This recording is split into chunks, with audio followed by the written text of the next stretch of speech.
Good morning. This joint hearing of the Subcommittee on Cybersecurity, Information Technology, and Government Innovation and the Subcommittee on National Security, the Border, and Foreign Affairs will come to order. Good morning and welcome, everyone. Without objection, the chair may declare a recess at any time, and I recognize myself for the purpose of making an opening statement right now.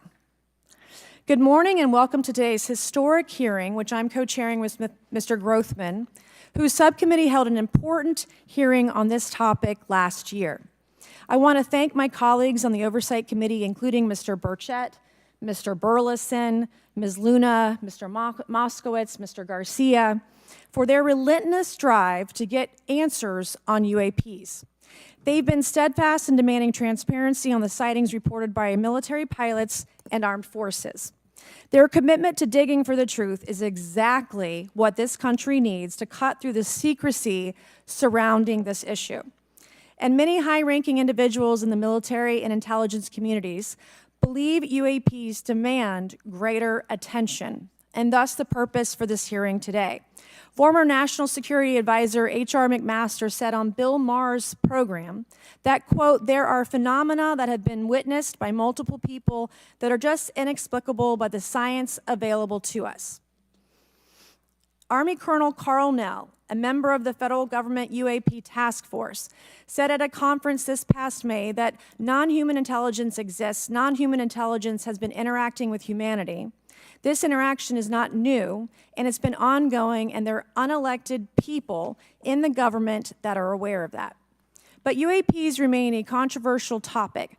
I'm not going to name names, but there are certain individuals who didn't want this hearing to happen because they feared what might be disclosed.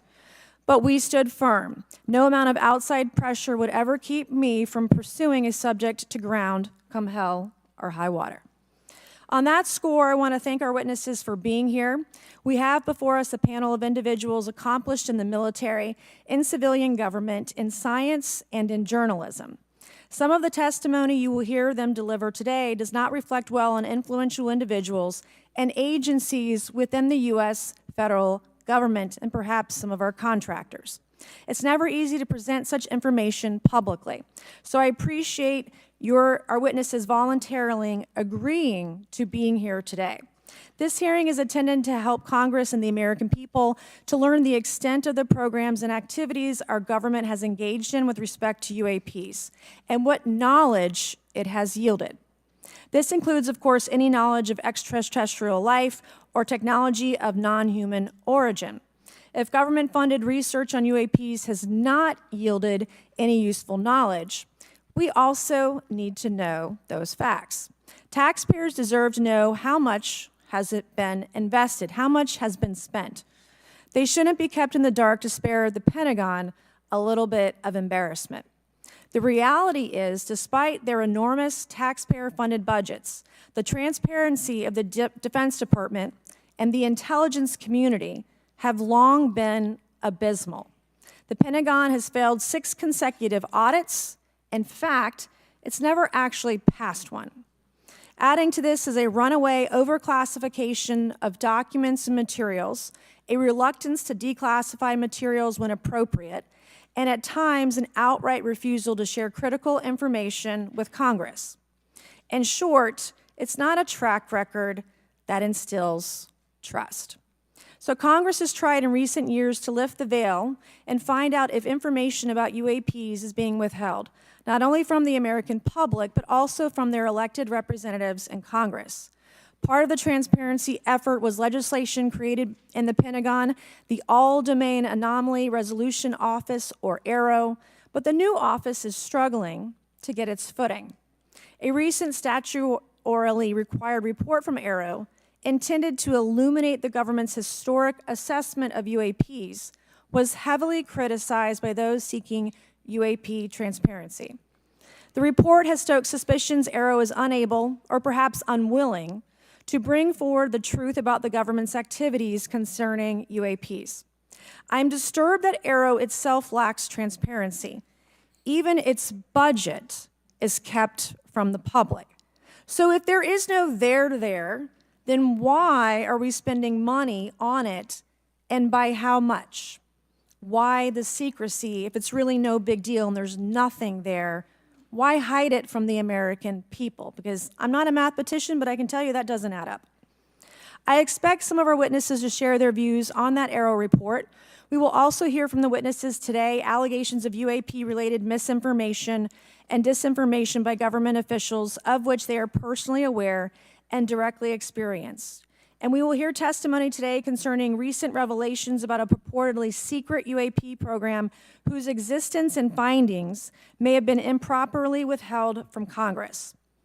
But before we get to the witnesses, we're going to have a few more opening statements from our colleagues. And one thing I wanted to add at the end of my closing statement is there is a document that will be entered into the congressional record today.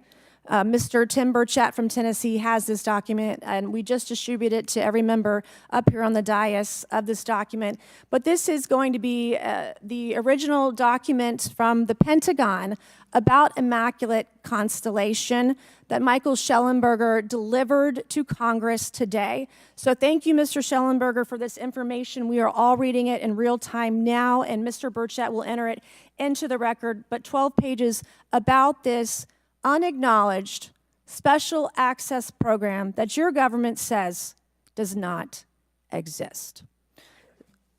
So with that, I would acknowledge my colleagues, Mr. Garcia. I want to say, first of all, to Mr. Connolly, who cannot be here today, the ranking member on my subcommittee on cybersecurity, I want to say that I was greatly saddened to hear about the recent news of Mr. Connolly's cancer diagnosis, and I want to convey to him and to all of our colleagues, we wish our very best to you in a full and speedy recovery. And with that, I would acknowledge Mr. Garcia for 5 minutes. Thank you.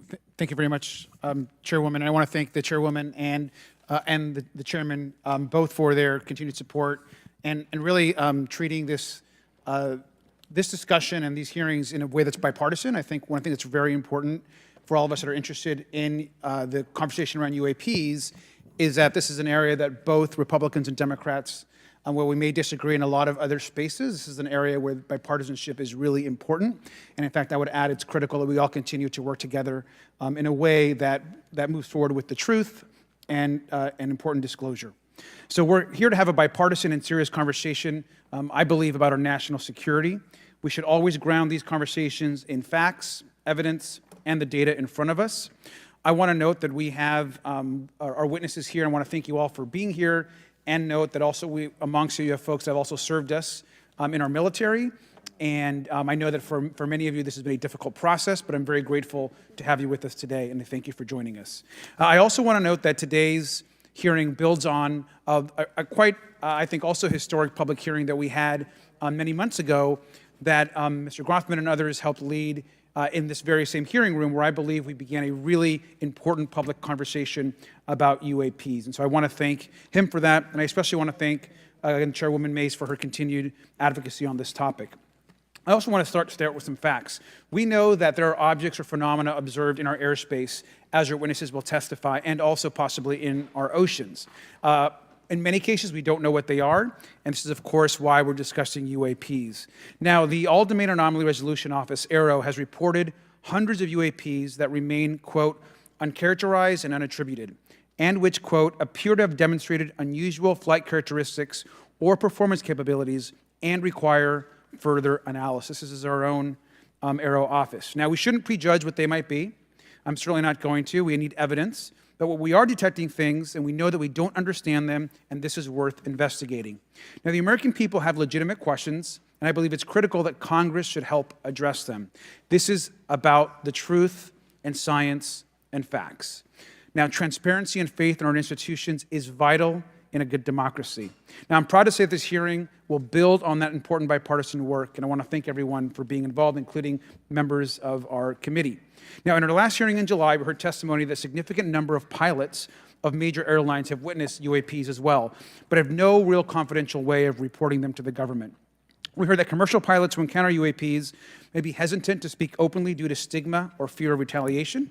We also know that AARO has reported that, and I want to quote, that most reports still reflect a bias towards restricted military airspace, a result of reporting from military personnel and sensors present in such areas. And so the lack of ability for civilian pilots raises real safety concerns, and limits our ability to understand UAPs. This is a particular piece of this conversation that I am very interested in. Now, our last hearing inspired us to introduce the Safe Airspace for Americans Act, joined by Chairman Grothman, Chairwoman Mace, and a bipartisan group of co-sponsors. I see some of our leaders from Safe Airspace for Americans Act here, and that would create a safe reporting for UAP process, which we want to continue to do. Now, members of both parties and senior officials in multiple administrations have now taken an interest in this issue. Mainstream media, in many cases, are beginning to take more of an interest in this issue, and we should all be proud to carry that work and build confidence for the American people. I believe we can always be more transparent. To me, this hearing and others are simply about the truth and getting to the facts of what these UAPs actually are. It's very important that we show that Democrats and Republicans in Congress can work together to cut through misinformation and look for a serious and thoughtful way to have the discussion in public. Many of us have also called for additional public hearings to discuss UAPs. This should be a topic that continues on throughout the Congress so that we can gather more information, data, and work with the relevant agencies to gather more information. Finally, I just want to add that those that are here on this dais, many of us have participated also in classified briefings as well, and where we have also gained a lot of important, I think, and interesting information, at least I personally have. And so with that information, we want to continue today's hearing, and I thank all of our witnesses for being here. And with that, I'd like to yield back. Thank you, Mr. Garcia, and I'd now like to recognize Mr. Grothman for a 5-minute introduction. Thank you. Good morning. I'd like to thank our witnesses for being here one more time. This is a topic I've been interested in since 8th grade. I'd like to thank Ms. Mace for working with me on this topic and for making this a joint subcommittee hearing. Last year, the Subcommittee on National Security, the Border and Foreign Affairs held an historic hearing to understand the potential national security risk of unidentified anomalous phenomena, or UAPs. We heard from former Navy Commander David Fravor, who shared firsthand experience with a UAP he engaged while on duty in the Pacific. We learned from David Gresh, a former member of the intelligence community, who revealed the supposed existence of secret government programs hidden from congressional oversight. Additionally, former military pilot Ryan Graves informed us of the limited ways in which the military and commercial pilots can report UAP sightings. Since that last hearings, I've led several briefings with government agencies to deepen my understanding with these issues. First, the Department of Defense Inspector General's Office informed us that the Department of Defense does not have a streamlined process for service members to report UAP activity. Since then, the Joint Chiefs have implemented standards for UAP reporting across the services. The Intelligence Community Inspector General informed us that whistleblowers often fear retaliation for reporting mismanagement of highly sensitive government projects or information. Finally, AARO has expressed to the committee that, like any other federal government agency, it's faced challenges in its establishment, specifically in hiring staff to manage UAP historical records and coordinating with other federal agencies. While these agencies have been helpful to us in understanding the challenges that come from collecting UAP data, none of them have been able to substantiate the claims made at this hearing last year by David Grush. Despite our committee members endlessly questioning these agencies inside and outside of a SCIF. I hope our witnesses today will be able to provide evidence and content that is worthwhile to our pursuits of eliminating government waste and increasing transparency. To help alleviate some of the roadblocks, I'm supportive of measures that were included in last year's National Defense Authorization Act to increase transparency and improve record-keeping measures when it comes to UAPs. But I believe there's still more work to go. I co-led the Safe Airspace for Americans Act with Ranking Member Garcia, which requires the Federal Aviation Administration to develop procedures to collect UAP data from civilian aviators. I look forward to working with members of Congress to see that this legislation and other UAP legislation crosses the finish line. I'm deeply alarmed by the reporting of the massive drone swarm that flew over Langley Air Force Base in Virginia last December. Langley is the home of the 1st Fighter Wing, which maintains half of the F-22s in the U.S. Air Force inventory. Reports of this incident indicate these drones were roughly 20 feet long, flying more than 100 miles an hour at an altitude of over 3,000 feet. yet the origin of these drones and their operators remains a mystery.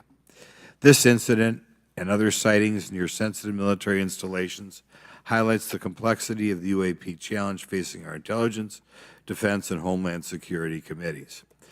Whether these phenomena are the result of foreign adversaries developing advanced technologies or something else entirely, we must take them seriously, investigate them thoroughly, and assess their implications on national defense. The repeated UAP sightings around sensitive military sites underscores the need for innovative defensive strategies beyond traditional measures.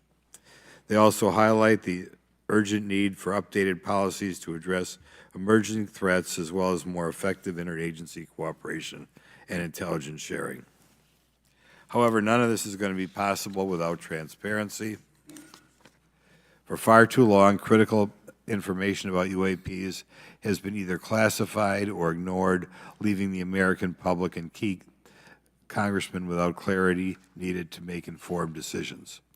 Declassifying reports and fostering a more open dialogue about UAPs will not only increase the public trust, but also encourage collaboration between government, the scientific community, and our allies. Quite frankly, there's been things that have been kept secret that is, I think, old enough that there is no reason it shouldn't be released, regardless of any so-called, private information. A transparent approach will allow us to share insights, identify patterns, and develop new strategic defenses. As we continue to investigate these phenomena, we must do so with a mindset of protecting our country, advancing scientific discovery, and upholding the trust of the American people, who right now I don't think have trust, and it's just obvious I don't have trust. We cannot shy away from the unknown, especially when the stakes are so high. I look forward to discussing these matters with the witnesses today. I'm hopeful we can learn from the testimony and come out of this hearing with actionable ideas to advance UAP transparency. Actually, the idea is just to say, in my mind, go back 15 years and everything has to be released. I'm hopeful that we can learn from their testimony and come out of this hearing. And with that, I yield back. Thank you. I will now recognize Mr. Moskowitz for a 5-minute introduction. Thank you, Chairwoman. Good morning, everyone. I first want to thank the chairs and ranking members for holding the hearing today on this topic and, again, having a second hearing. I want to thank the witnesses for coming forward today to share your expertise on UAPs and the need to build trust through transparency. But first, I want to mention, you might be wondering why Chairman Comer has allowed me to be a ranking member today, but it's really only because our dear friend, Jerry Connolly, is not here. As Chairwoman Mace mentioned, he was diagnosed with esophageal cancer, and all of us on this committee know Jerry, and he's a fighter, and we're praying for him and hoping for his speedy recovery. So today's hearing marks this committee's second meeting dedicated to UAP transparency. I was pleased, as I know all of us are, on the bipartisanship that existed in last year's hearing, and even though we can't talk about what happens in the classified settings, the bipartisanship that has existed in those settings with the questions members have asked. Last year's hearing was a great example of open dialogue about UAPs, and we must remain committed to sharing information with the American people. And I think you see that commitment based on the people here and the commitment across the political spectrum. I personally have worked with multiple members of this committee, but I want to particularly thank Congressman Burchett, Mace, Luna, and Garcia for working on bipartisan pieces of legislation. In recent years, Congress has taken numerous bipartisan steps towards greater transparency. In 2022, in the NDAA, we created the All-Domain Anomaly Resolution Office to investigate unidentified flying objects. Following AARO, along with ODNI, released an unclassified report on UAP sightings. Of the 366 sightings included in the report, 171 remain uncharacterized, with some of these appearing to have demonstrated unusual flight characteristics or performance capabilities. That's a nice way of saying we don't want to tell you what they are. In March, AARO revealed a report on the historical record of U.S. government involvement with UAPs, which covered investigatory efforts going back from 1945 to the present day. Earlier this year, I joined Congressman Burchett to introduce the UAP Transparency Act, which would require the declassification of all documents related to UAPs with many other members of this committee.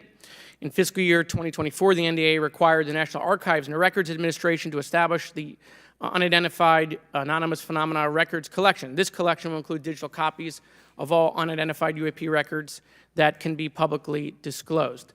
This commitment in transparency is vitally important, and unnecessary overclassification has led to a void of information, which has allowed theories over the decades to foster. When the American people and members of Congress ask, are reports of UAPs credible, we're met with stonewalling. We're met with responses of, I can't tell you. And in fact, we're met with people not wanting us to have hearings. We're met with people not wanting us to ask you questions. In fact, many of us were told not to ask some of you certain questions on certain topics.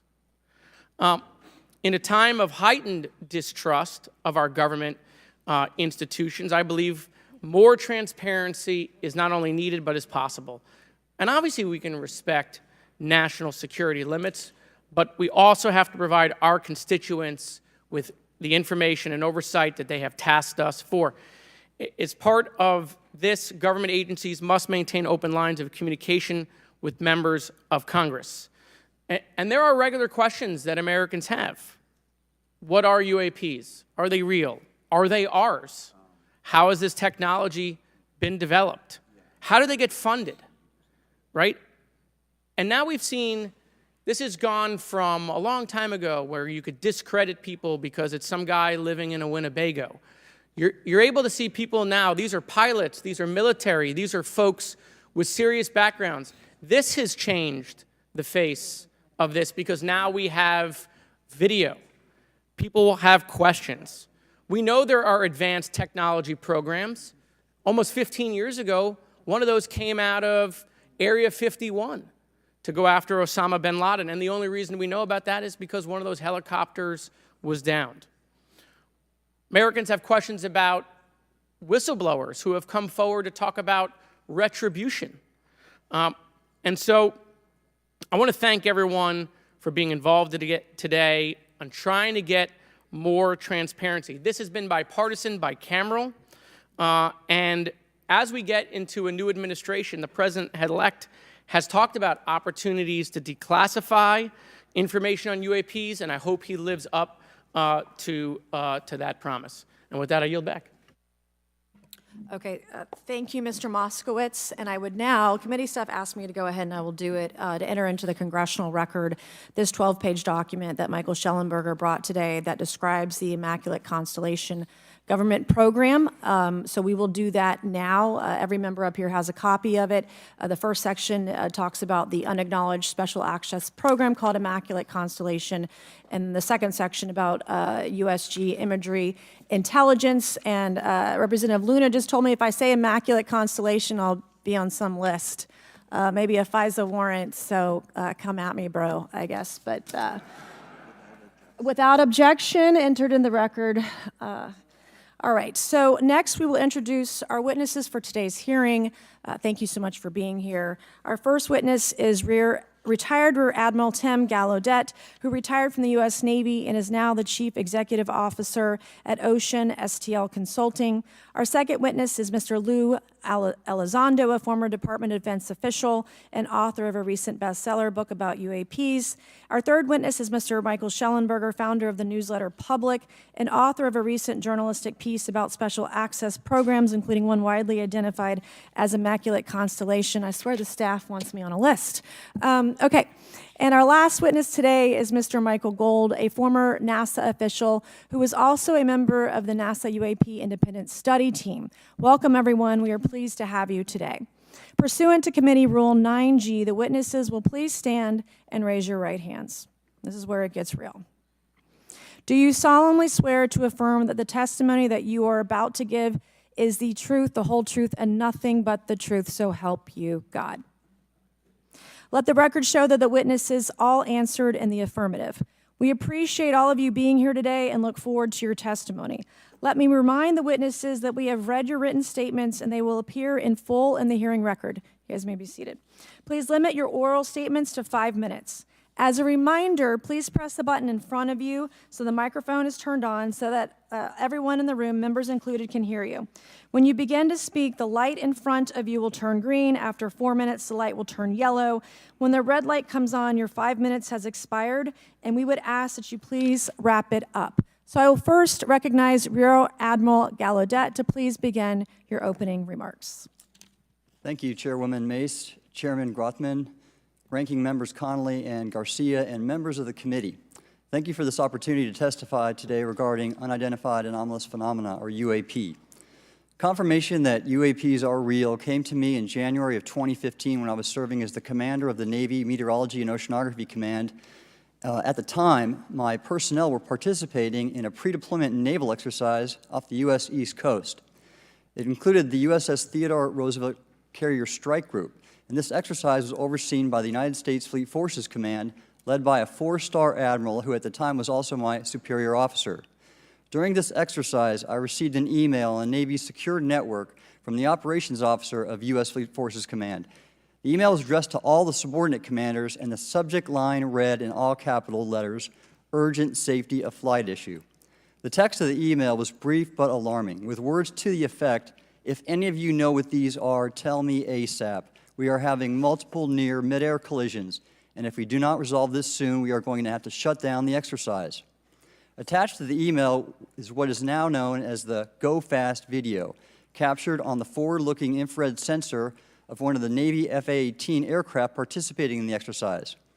The now declassified video showed an unidentified object exhibiting flight and structural characteristics unlike anything in our arsenal. The implication of the email was clear. The author was asking whether any of the recipients were aware of classified technology demonstrations that could explain these objects. Because the DoD policy is to rigorously deconflict such demonstrations with live exercises, I was confident this was not the case. The very next day, that email disappeared from my account and those of the other recipients without explanation. Moreover, the commander of Fleet Forces Command and the operations officer never discussed the subject. Even during weekly meetings specifically designed to address issues affecting exercises like the one in which the Theodore Roosevelt Strike Group was participating. This lack of follow-up was very concerning to me. As the Navy's chief meteorologist at the time, I was responsible for reducing safety of flight risks. Yet it appeared to me that no one at the flag officer level was addressing the safety risk posed by UAPs. Instead, pilots were left to mitigate these threats on their own without guidance or support. I concluded that the UAP information must have been classified within a special access program managed by an intelligence agency. That is a compartmented program that even senior officials, including myself, were not read into. Last year's UAP hearing before this oversight committee confirmed that UAP-related information is being withheld from senior officials and members of Congress. And just this week, I learned from former DoD official Chris Mellon that satellite imagery of UAP from a few years ago still has not been shared with Congress. Equally concerning, last year's UAP hearing also revealed that elements of the government are engaged in a disinformation campaign to include personal attacks designed to discredit UAP whistleblowers.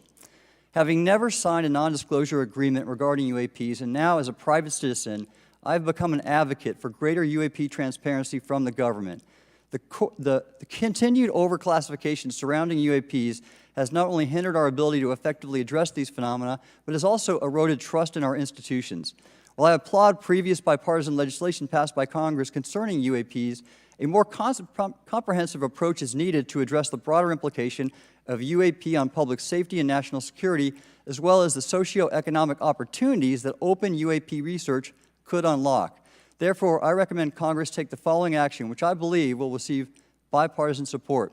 First, establish robust oversight of the executive branch's management of UAP information by directing key officials, beginning with the director of the DoD's All-Domain Anomaly Resolution Office, to provide comprehensive briefings on what the government knows about UAP and does not know.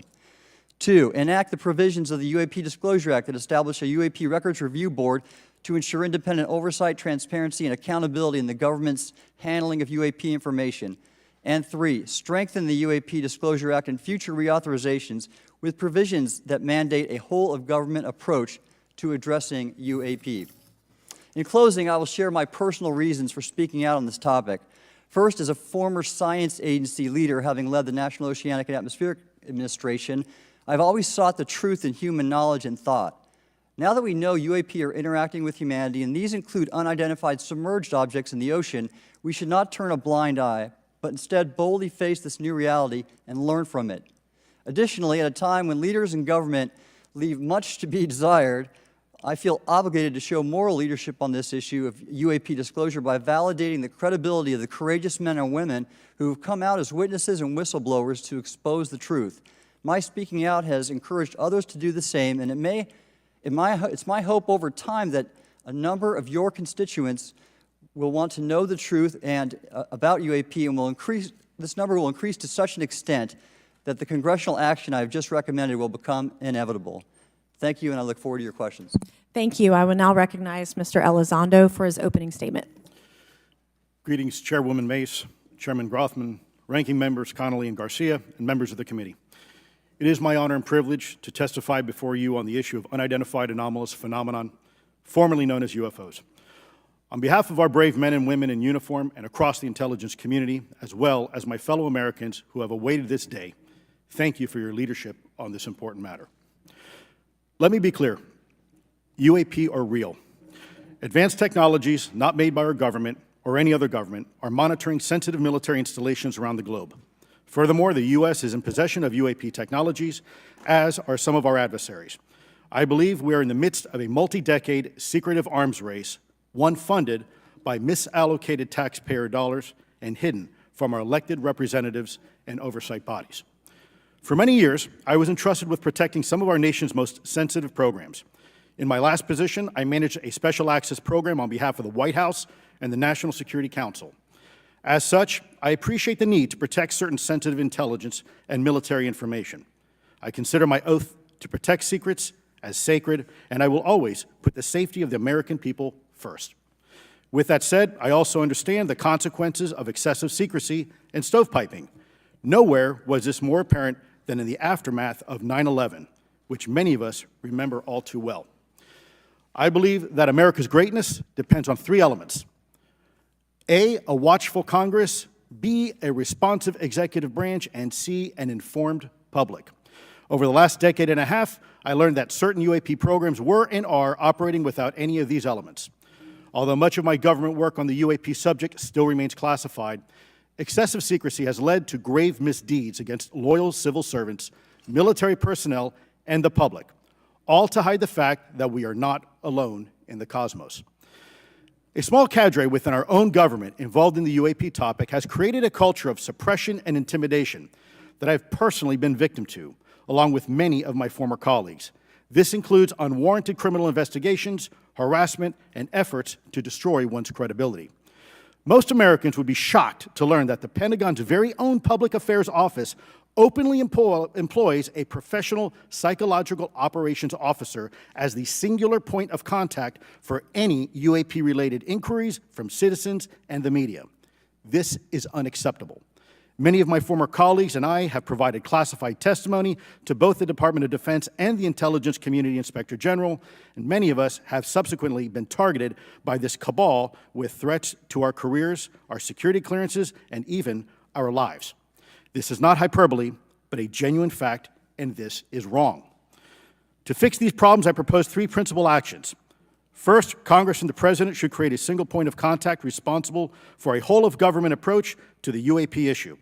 Currently, the White House, CIA, NASA, the Pentagon, Department of Energy, and others play a role, but no one seems to be in charge, leading to unchecked power and corruption.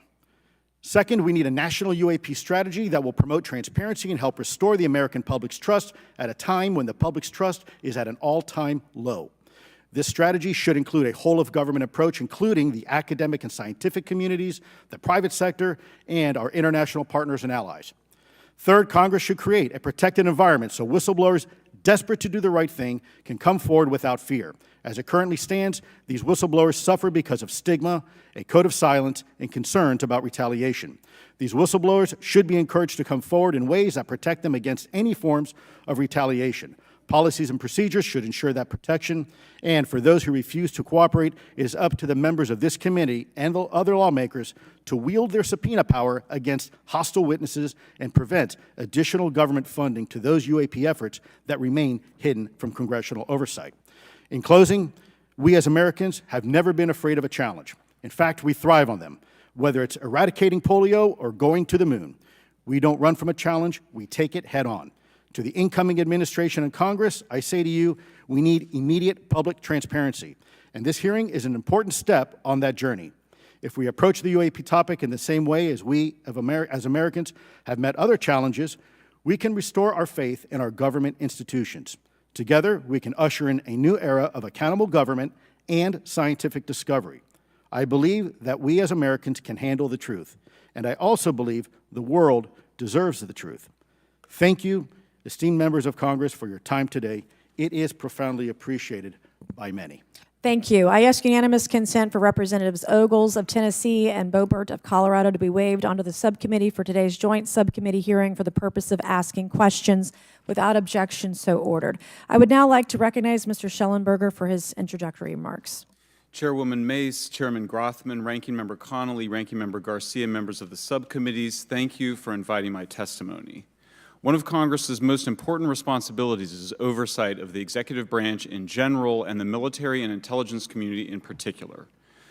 Unfortunately, there is a growing body of evidence that the U.S. government is not being transparent about what it knows about unidentified anomalous phenomena, and that elements within the military and the IC are in violation of their constitutional duty to notify Congress of their operations. President-elect Donald Trump and former President Barack Obama have both said that the government has information about UAPs that it has not released. There are other explanations for UAPs than that they represent a new form of life or non-human life. Current dominant alternative theories, including those put forward by AARO, are that UAPs are some kind of natural phenomena we don't yet understand, like ball lightning or plasma. They could also be part of some new U.S. or foreign government weapons programs, such as drones, aircraft, balloons, CGI, hoaxes, or birds. Whatever UAPs are, Congress must be informed, as must the people of the United States. We have a right to know what UAPs are, no matter what they are.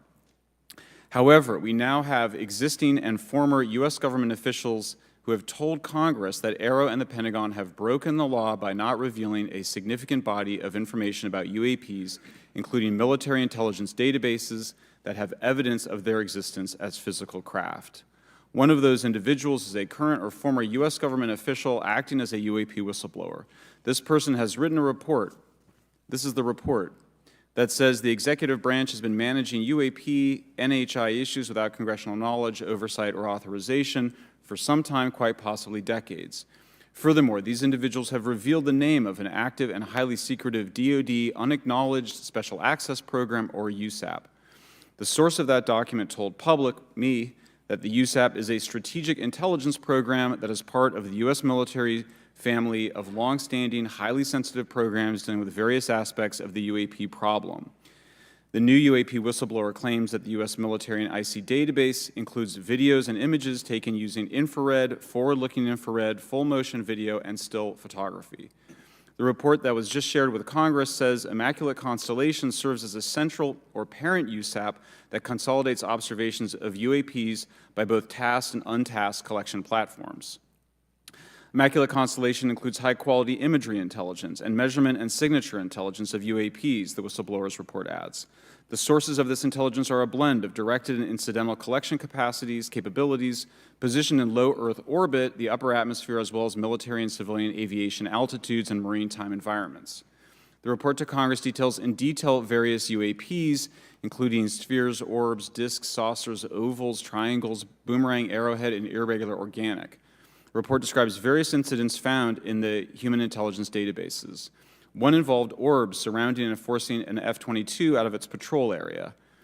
In another incident, the crew of a Navy aircraft carrier watched a small orange-red sphere rapidly descend from a high altitude of 100 to 200 yards directly above the flight deck of the CVN, or aircraft carrier.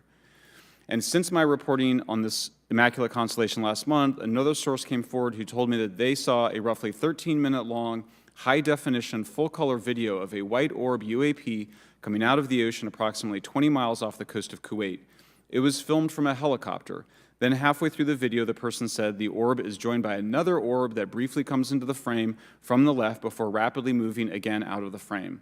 The person discovered the video on SIPR, the Secure Internet Protocol Router Network, which the DoD uses to transmit classified information.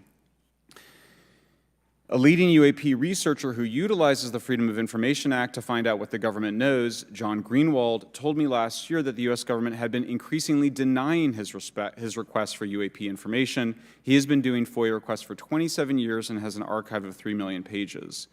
The government has for decades denied any interest in UFOs, he told me, but the documents that he has assembled show that behind the scenes it was a completely different story. Contrary to the hopes of many advocates of transparency, the government has been restricting more information since the leak of 3 UAP videos in 2017. The DoD organization AARO has been labeling many documents with a B7 exemption, which Greenwald says does not make any sense. They're stating that anything AARO does is involved in law enforcement investigation, which allows AARO to not release it. Greenwald says that the DoD has denied the existence of a UAP and ATIP-related records on multiple occasions, only to acknowledge them after an appeal was filed.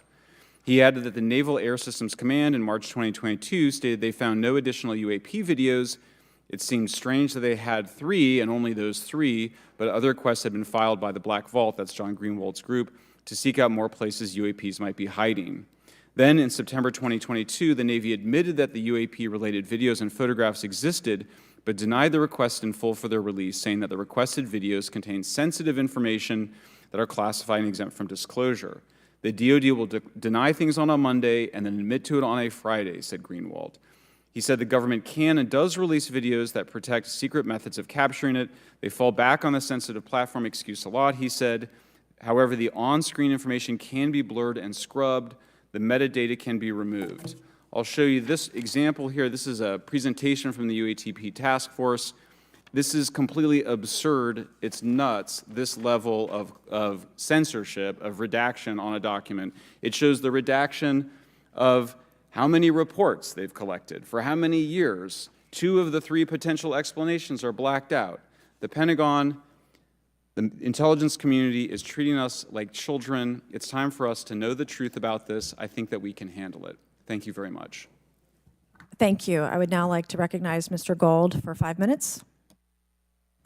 Thank you, Chairwoman Mace, Chairman Grothman, Ranking Members Connolly and Garcia, Representative Moskowitz, and distinguished members of both subcommittees. I'm grateful to all of you, as well as your intrepid staff, for the opportunity to testify, and would like to begin by discussing courage. Courage is what it takes to tackle this topic, and courage in the face of adversity is what I see in front of me, beside me, and behind me. Per my introduction, I am currently the Chief Growth Officer at Redwire Space and have had several leadership positions at NASA. That being said, I want to be clear that I am speaking exclusively on my own behalf and not for Redwire, NASA, or any other organization. However, I am here today to speak out for science. Science requires data, which should be collected without bias or prejudice. Yet, whenever the topic of UAP arises, those who wish to explore the phenomena are often confronted with resistance and ridicule. For example, members of the NASA UAP Independent Study Team, particularly those in academia, were mocked and even threatened for simply having the temerity to engage in the study of UAP. Our best tool for unlocking the mystery of UAP is science, but we cannot conduct a proper inquiry if the stigma is so overwhelming that just daring to be part of a NASA research team elicits such a vitriolic response. Therefore, one of the most important actions that can be taken relative to exposing the truth of UAP is to combat the stigma, and this is where I believe that NASA can be eminently helpful. The NASA brand is synonymous with hope, optimism, and credibility. If you were to take a walk down the National Mall, you would immediately see the NASA logo on T-shirts, hats, and bumper stickers. Few federal agencies enjoy this kind of popularity. I've never seen anyone wearing an Office of Personnel Management T-shirt, which is why NASA could play such an influential role. Specifically, NASA could, with relatively little cost and effort, host symposia on UAP, or even just participate in existing panels examining the topic. NASA personnel stepping forward and participating in such discussions would make a powerful statement to the scientific community that UAP should be taken seriously and researched accordingly. In regard to research, NASA has vast archives, much of which may contain important UAP data. Again, for relatively little cost and effort, NASA could create an AI or ML algorithm that could search the agency's archives for anomalous phenomena. I suspect that such an effort would not only result in information that will help us to understand UAP, but could result in data that will assist in other areas of scientific inquiry, such as anomalous weather or meteorite activity. Beyond its existing archives, NASA could act as a clearinghouse for civilian and commercial UAP data. During my work on the UAP Independent Study Team, it quickly became evident that there is no clear or well-publicized process for civilian pilots to report UAP sightings. The stigma associated with UAP hampers the number of pilots that would report such phenomena, but even for those who overcome the stigma, I believe the current FAA guidance is largely unknown and poorly understood. In order to effectively collect UAP data, the independent study team recommended the use of NASA's Aviation Safety Reporting System, or ASRS. This system, which is administered by NASA and funded by the FAA, provides a confidential means for the reporting of safety violations in a voluntary and non-punitive manner. Over 47 years, the ASRS has collected nearly 2 million reports. ASRS is the perfect tool to collect UAP data, which could then be collated by NASA and shared with the public at large. Leveraging ASRS could create a treasure trove of UAP data, potentially hundreds of thousands of reports, supporting this hearing's goal of exposing the truth. And I'm grateful to our two co-chairs and other members who have already incorporated this idea into proposed legislation. At this hearing, and as others have demonstrated, the UAP issue is justifiably dominated by national security and defense. However, I would urge the subcommittees to keep in mind the numerous ways that NASA and the FAA, as well as commercial activities in the air, in space, and in the water, can generate a massive amount of invaluable data on anomalous phenomena. I cannot help but be excited by the potential for such an endeavor, since scientific discovery is driven by anomalies. It's the existence and study of anomalies that led to the theory of relativity, quantum mechanics, and nearly all of humanity's scientific breakthroughs. This is why the study of UAPs should be embraced, since whatever is occurring, the chance to garner new knowledge should never be ignored.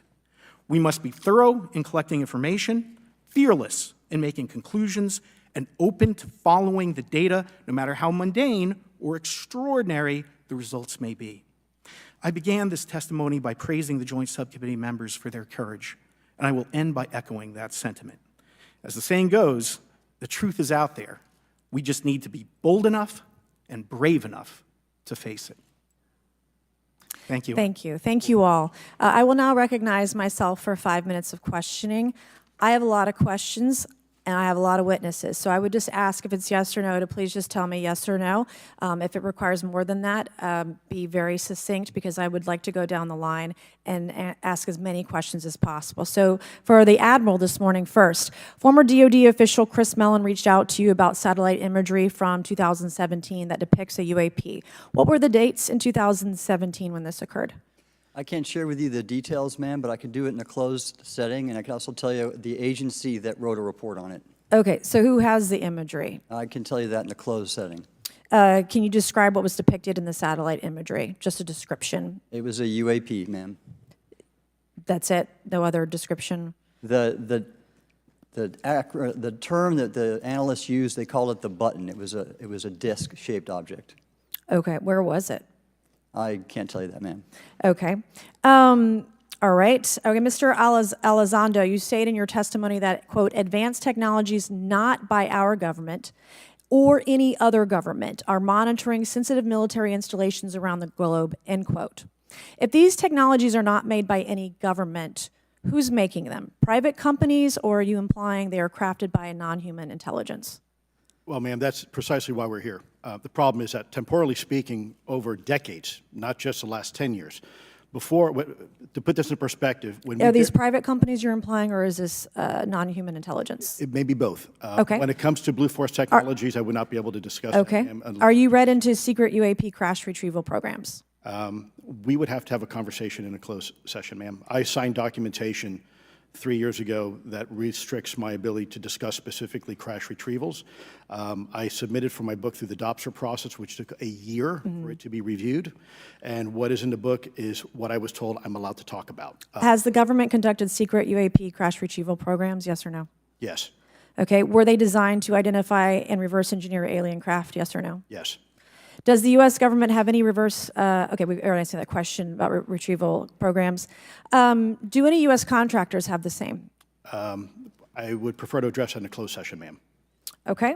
In your book, you mentioned government employees who've been injured by UAPs, placed on leave, and receiving government compensation for their injuries. Is that correct? That is correct. How can the government deny we have recovered craft if they're paying people because they've been injured by recovered craft? Ma'am, that's a great question. That's why I think we're here again, because I've seen the documentation by the U.S. government for several of these individuals who have sustained injuries as a result of a UAP incident. It's a crazy idea, right? The hypocrisy and the logic. Okay, Mr. Schellenberger, I'm going to say it again to be very clear. Immaculate Constellation. What's its mission and how are they funded? Its mission is to, as I stated, its mission is to, it's an unacknowledged special access program. Its mission is to document UAPs. Okay, and do you, for your story and your report, do you have more than one credible source? I do. Sourcing, okay. I do. And then why do you believe your sources to be credible? How do you judge the veracity of the documentation you've been provided about this program?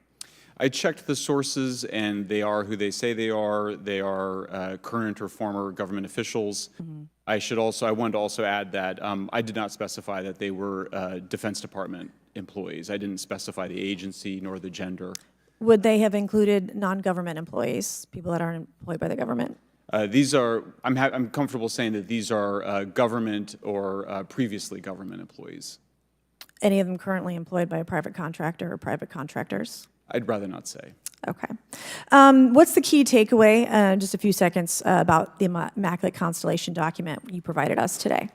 I think that what the American people need to know is that the U.S. military and intelligence community are sitting on a huge amount of visual and other information, still photos, video photos, other sensor information, and they have for a very long time. And it's not those fuzzy photos and videos that we've been given. There's very clear High res. images, high resolution. How many visuals, graphics, videos, photos? I mean, I've been told hundreds, maybe thousands. I mean, I also wanted to say, because there was some conversation around concern around the revealing of these materials, revealing the source collections, but some of these are shot from helicopters using normal videos of oceans. I just think that's absurd that somehow you're going to be revealing some secret U.S. technology by revealing that you've photographed orbs off the coast of Kuwait. Okay, thank you. I have 8 seconds. Mr. Gold, did the NASA Independent Study Team get briefed on what you call OSAP? Very quickly.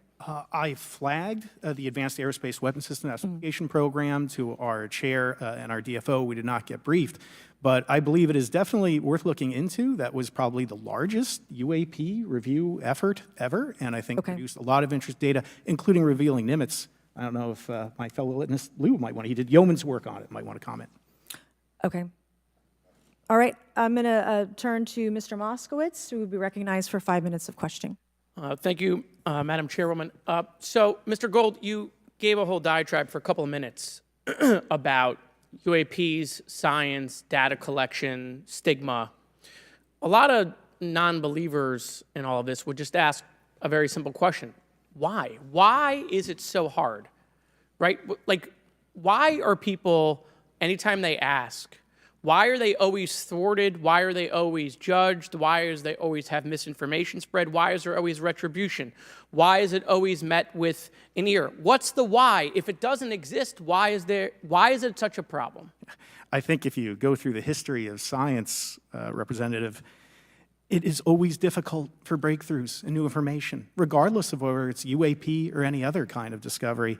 And in science, we're supposed to be open, but when you break with the orthodoxy of what's believed, whether it's Galileo saying that the Earth doesn't rotate, or the Earth rotates around the sun, or the sun doesn't rotate around the Earth, it's always challenging for new beliefs. And the more extraordinary those discoveries, the more extraordinary those new beliefs, it's very difficult. So I think this is natural. There's natural conservatism that when it comes to science, but this issue in particular has been very difficult where, again, even to attempt to study it becomes problematic. But every hearing like this, every news report, every video, documentaries. I was privileged to be a part of something Dan Fair is putting together. I think many of us have interviewed for it, documentary over 30 different government officials. Every brick in the wall will help get us closer to getting to the truth. I appreciate that. Mr. Elizondo, did I have that correct? Sir. I'm a recovering lawyer, so I'm going to put my hat on for a second. You said you signed a document. Love that. Who gave that to you? The U.S. government, sir. Okay, you have a copy of it? It is stored in a SCIF right now. I do not have possession of it. The U.S. government does. What department of the U.S. government gave you this document? I will say the Department of Defense. Unfortunately, I can't say in this forum much more than that. You specifically said the document said you can't talk about crash retrieval. Well, you know, you can't talk about Fight Club if there's no Fight Club. Correct. Okay, I'm just making an observation. Yes, sir. So that document that you signed, that you said exists, specifically said you can't talk about crash retrieval. Correct, sir. It was a limitation on because already I'd been speaking publicly about the topic, and so the document said you can continue saying X, Y, Z, but you cannot discuss the topic When you of crash give retrievals. me the atmosphere of signing this document. You're in a room by yourself, I'm in a SCIF with a security officer, sir. just one-on-one. Anybody else? There may have been an assistant as well. It was in a SCIF within a Department of Defense facility. Give me your background real quick. My background is I went to school to study microbiology and immunology, entered into the U.S. Army, and after a very short stint in military intelligence, I became a counterintelligence special agent.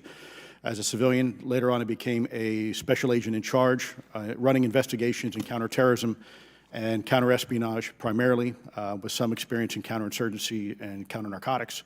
And then in 2009 timeframe, when I came back to the Pentagon after a tour with the Director of National Intelligence, I quickly became part of a program that was originally called OSAP that evolved into the program now called ATIP, which is where those videos that we now see, the Go Fast, the Gimbal, the FLIR, that was part of our effort, sir. Right. So you're not some conspiracy theorist. You actually have a legitimate background. Well, sir, I'm certainly not a conspiracy theorist. I'm fact-based, just a fact. So when you're in this room, I want to paint the picture of everybody. You're in this room, you're by yourself, you're in a SCIF, you're handed a document. How long is the document? It's about a page front and back. So basically, you have some things they call trigraphs, which I cannot, again, talk to. How long were you given to sign the document? As long as I needed, sir. And what if you didn't sign it? Well, I suspect there'd be repercussions. I wouldn't have access to certain information. Were you allowed to ask a lawyer, or weren't allowed to ask for a lawyer to review the document? It wasn't an option, but they probably wouldn't have allowed me to, because the document itself is pretty explicit about you have to be, wait, you're putting me in an interest. Let me try to thread the needle here. There are certain documents that we have in the U.S. government that allow people to have access to certain programs, whether it's a special, and I'm going to be very generic here, whether it's a special access program or a controlled access program, SAP, CAP, whatnot. How many people have to sign that document? It depends how many people are going to get access to the information, sir. Okay. Last question. Doctor, real quick, can you tell us about the Omaha incident in greater detail? I've read your background, right? Some people would label you as a member of the deep state, since you worked in government for a long period of time. But can you tell us more about that incident? You've written a lot about that.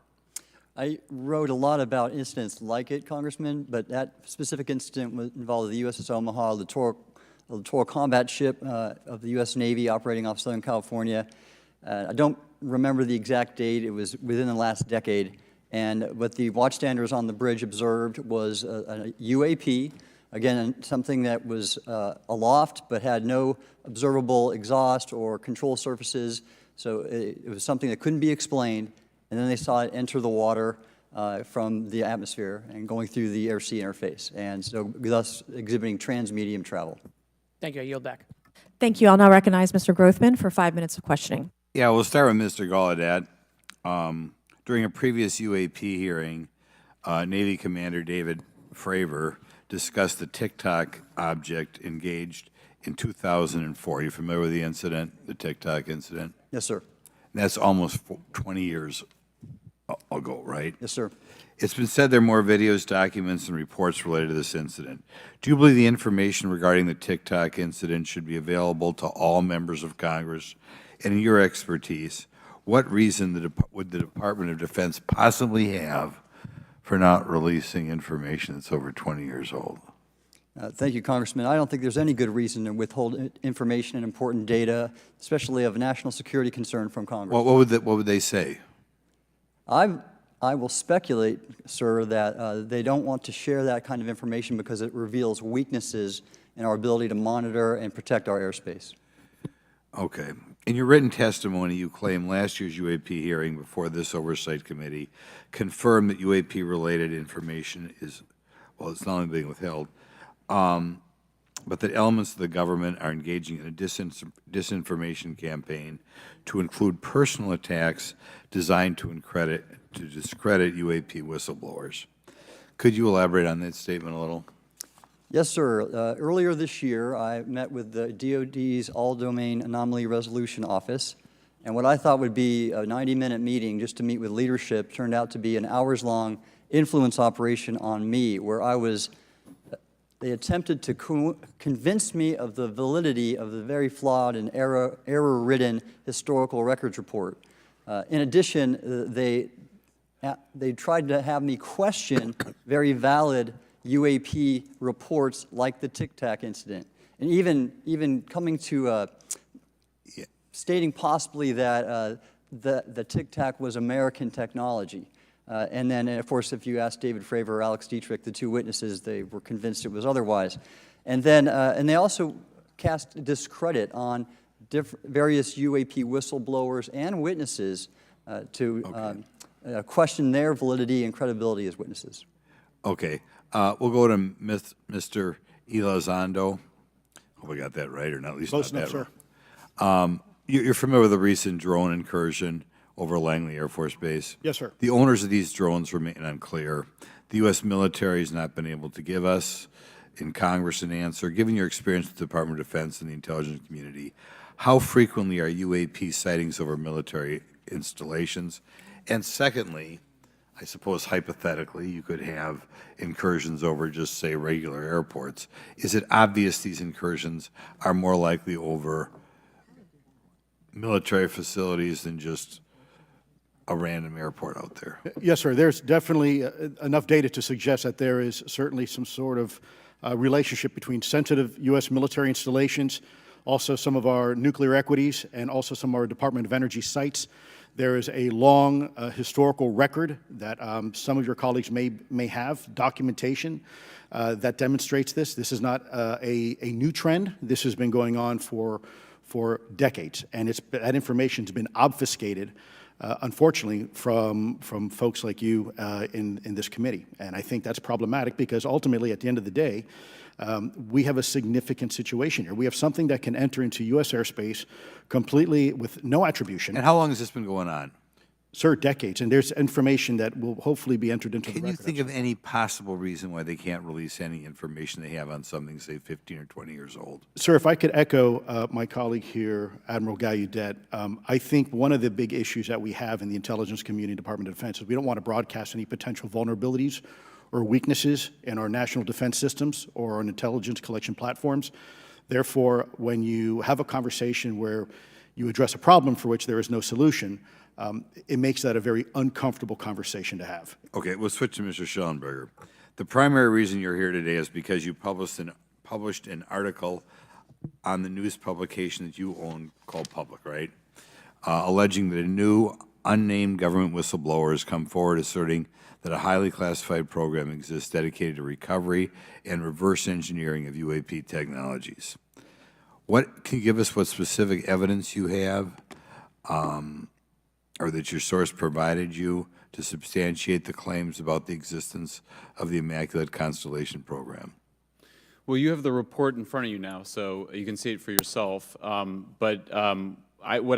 checked the report, and I did not find it based on existing cases. It was new cases for me. I hadn't found anybody, so that answered for me that it was not obviously circular reporting, which is one of the big concerns in this space. I also had the name of the program confirmed by more than one additional source. So yeah, and then of course I checked to make sure that the source was who they claimed to be. Okay. I should also say that when I said before it was this database, it is a much broader program than that. It also includes human intelligence, and then, as you mentioned, the retrieval and the reversal. Any knowledge of what country these things originated in?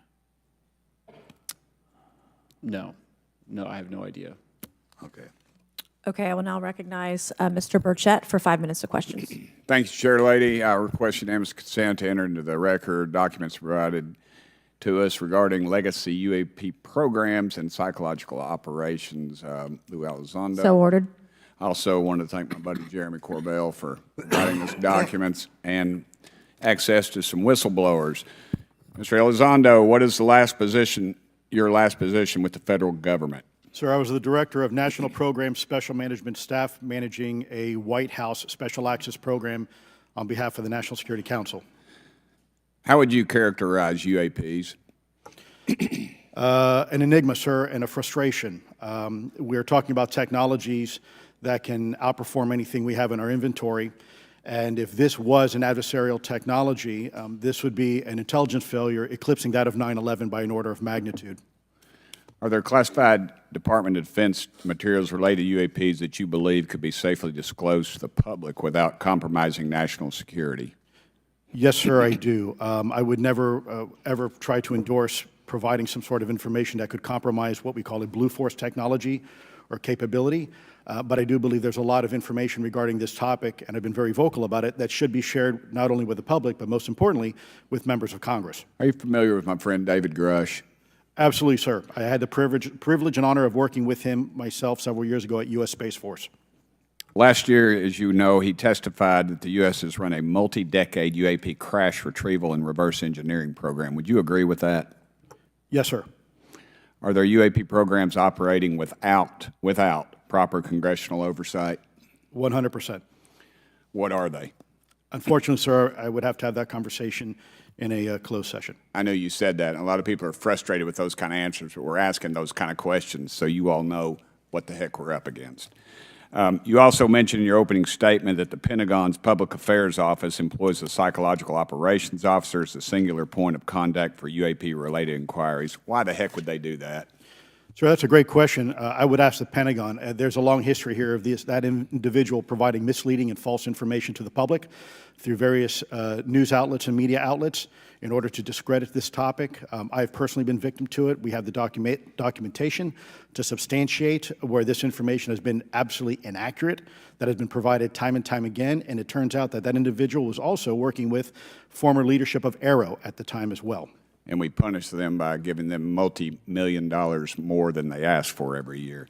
Admiral Gallaudet, you mentioned in your opening statement on an email you received from the operations officer of the Fleet Forces Command regarding unknown objects almost colliding with U.S. military planes. Did anyone respond with knowledge of what the objects were? I received no response, sir. Did the exercise get canceled? The exercise did not get canceled. Why do you think the commander of Fleet Forces operations officer never discussed the incident again?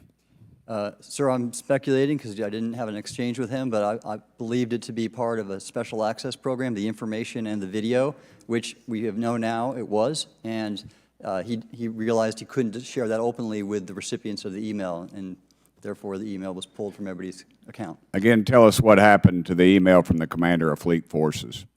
The day after I received it, and all the other recipients received it, which were all the subordinate commanders of U.S. Fleet Forces, so 1- and 2-star admirals, including strike group commanders, the email was wiped or deleted from our accounts, Okay. and then no one talked about it. All right.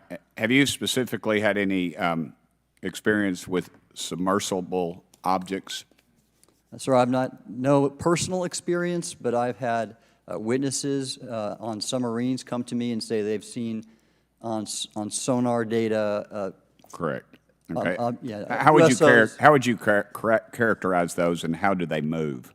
The one instance that was revealed to me was in the 80s on a nuclear-powered submarine, a ballistic missile submarine, that the object exhibited the characteristics of a Russian torpedo in terms of its speed of movement, and closing rate with the submarine, and then it slowed and followed the submarine slowly in its wake for a period of minutes, and then rapidly exited the scene. And nothing that we know of and technology-wise could replicate that. And the speed of these objects was faster than anything that we have or anybody else has that would be manned. Is that correct?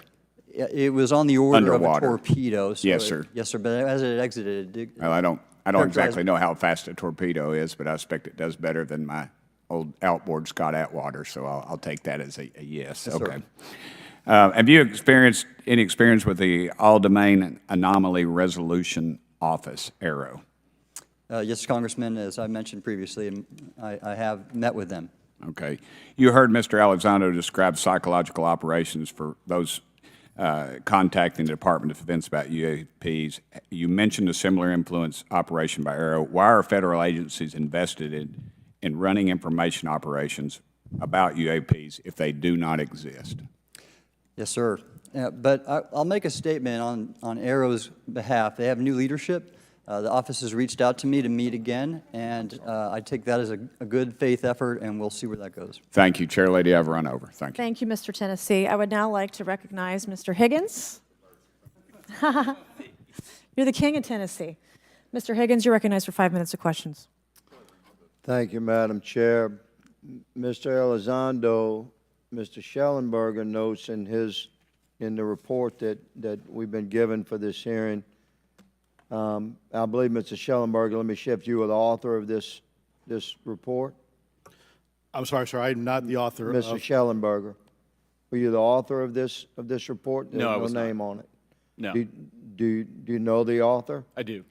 You do. And how would you estimate that madam or gentleman, the author? The person is a current or former U.S. government employee.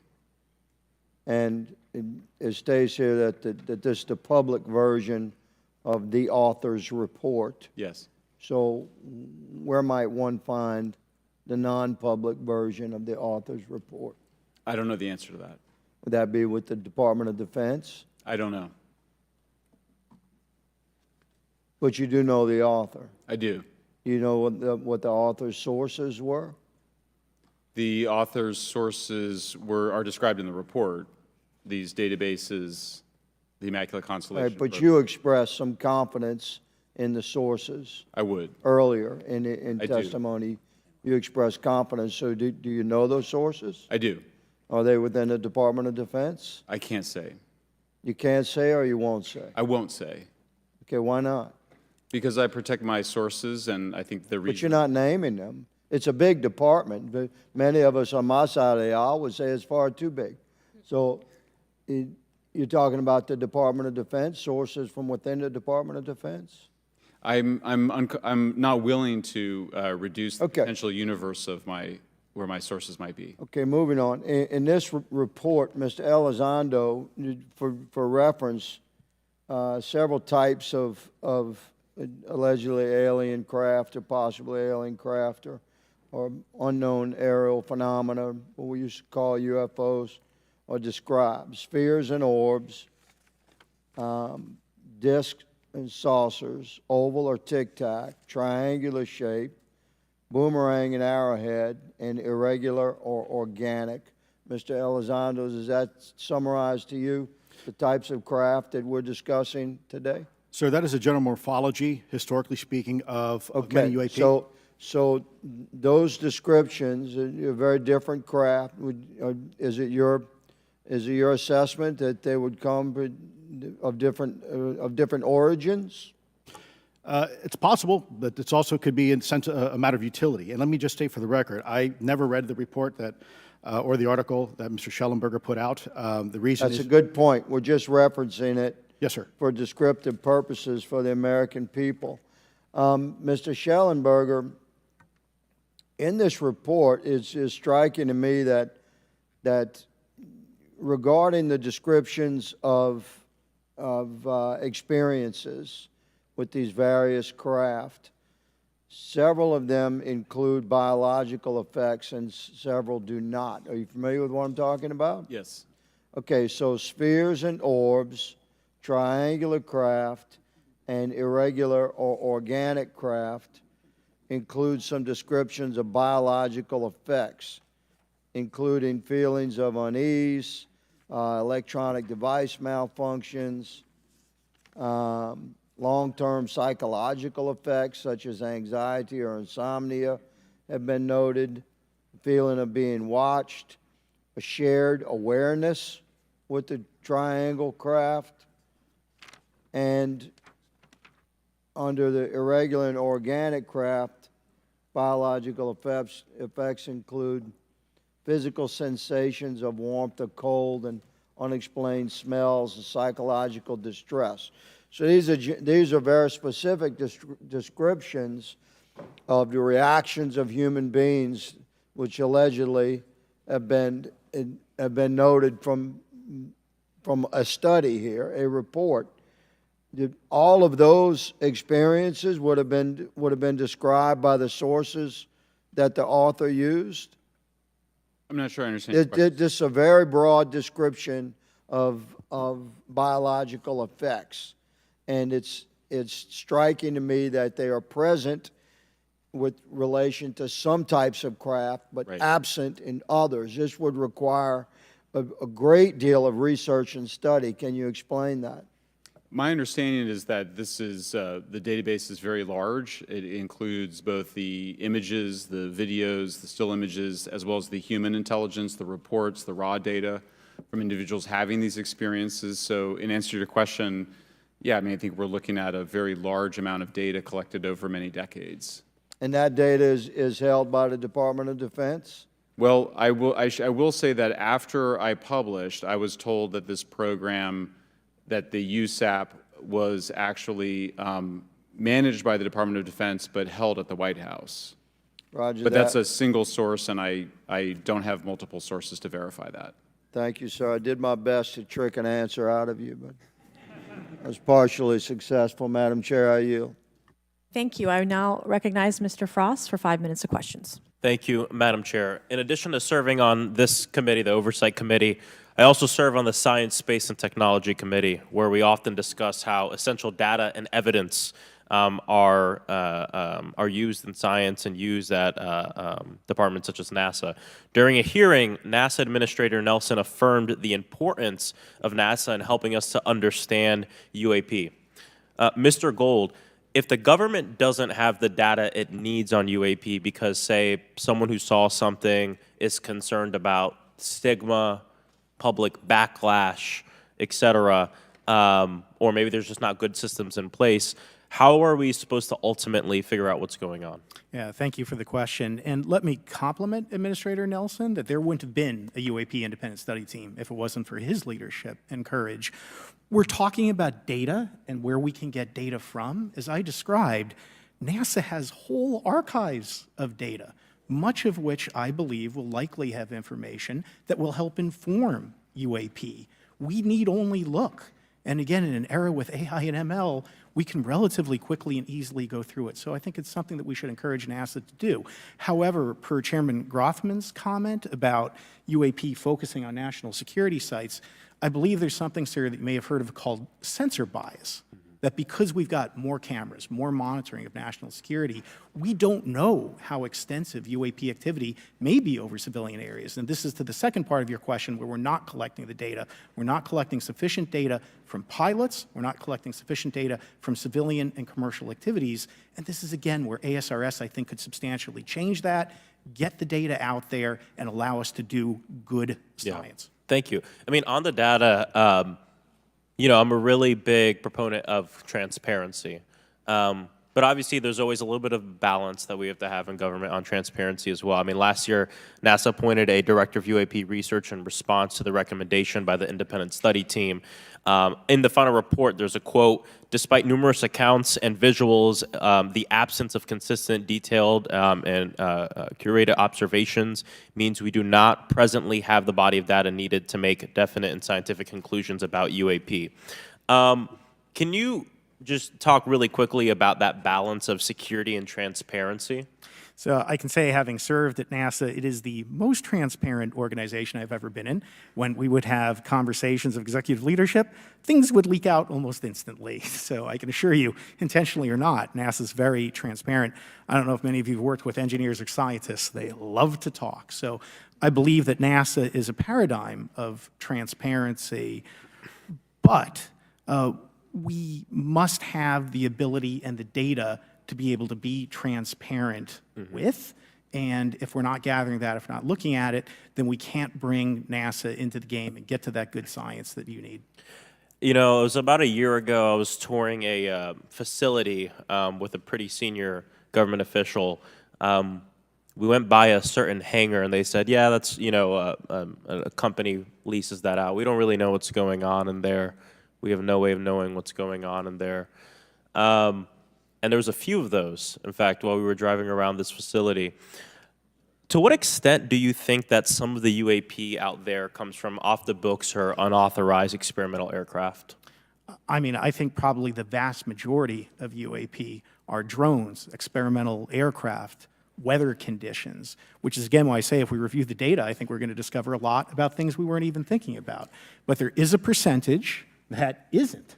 And looking into those anomalies is how discoveries will be made. And relative to science, Congressman, if I can say, when NASA studies black holes, when NASA studies galaxies, we have instruments that are tailored to do so.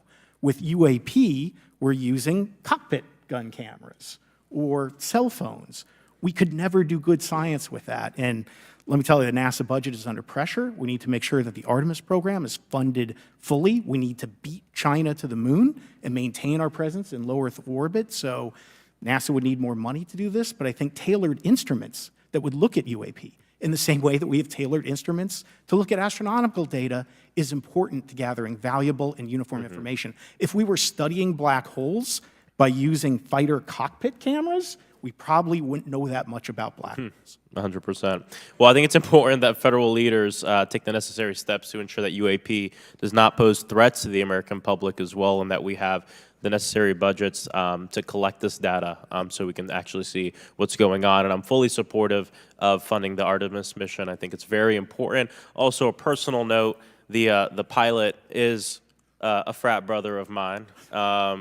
He is a member of the Phi Beta Sigma Fraternity Incorporated, and so I would love to see my fraternity make it to the moon. But Redwire is building the cameras for Artemis, so we will take some pictures of your frat brother and get them. There we go. Thank you so much. I yield back. Thank you. I will now recognize Ms. Luna for 5 minutes of questioning. Mr. Elizondo, to your knowledge, can you name the country and around time frame that the first back-engineered UAP program started? Ma'am, unfortunately, I would not be able to have that conversation in public. Can anyone on the panel name that? I cannot. None of you? Okay. This next question is for Mr. Gallaudet. To your knowledge, have any USOs ever outpaced our submarines? Yes, ma'am. At what magnitude? I don't have the exact speed, but again, a witness came to me, a credible former submarine officer who observed it on sonar data. And this was in the 80s in the North Atlantic during a storm, and it outpaced his submarine by orders of magnitude. Are you aware of any hotspots that currently exist off our shores in North America? Not with sufficiently credible data, ma'am. Okay, we've heard reports of there potentially being hotspots, maybe entry and exit points. Have you heard of any of that? I have not, ma'am, but my colleague here, Mr. Elizondo, does discuss some USO activity that he's observed in certain DoD databases. Mr. Elizondo, in regards to these aircraft being piloted by whatever they might be, non-human biologics, would you agree that it's likely that they are being piloted by some mind-body connection?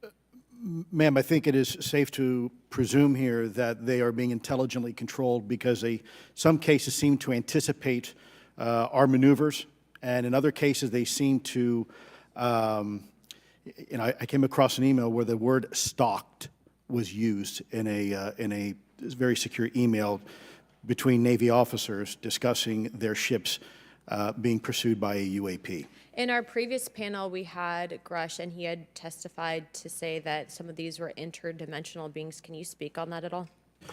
Ma'am, I'm not qualified, certainly as a scientist or otherwise, to speculate points of origin. I looked at everything from a scientific perspective. So if you look at, for example, instantaneous acceleration, which was one of the observables of the program that I belong to, ATIP, the human body can withstand about 9 G-forces for a short period of time before you suffer negative biological consequences, blackouts and ultimately redouts and even death. Comparison, our best technology, the F-16, which is it's an older platform, but one of our most highly maneuverable aircraft, manned aircraft, made by General Dynamics, can perform about 17 or 18 G-forces before you start having structural failure, meaning that the airframe begins to disintegrate while you're flying.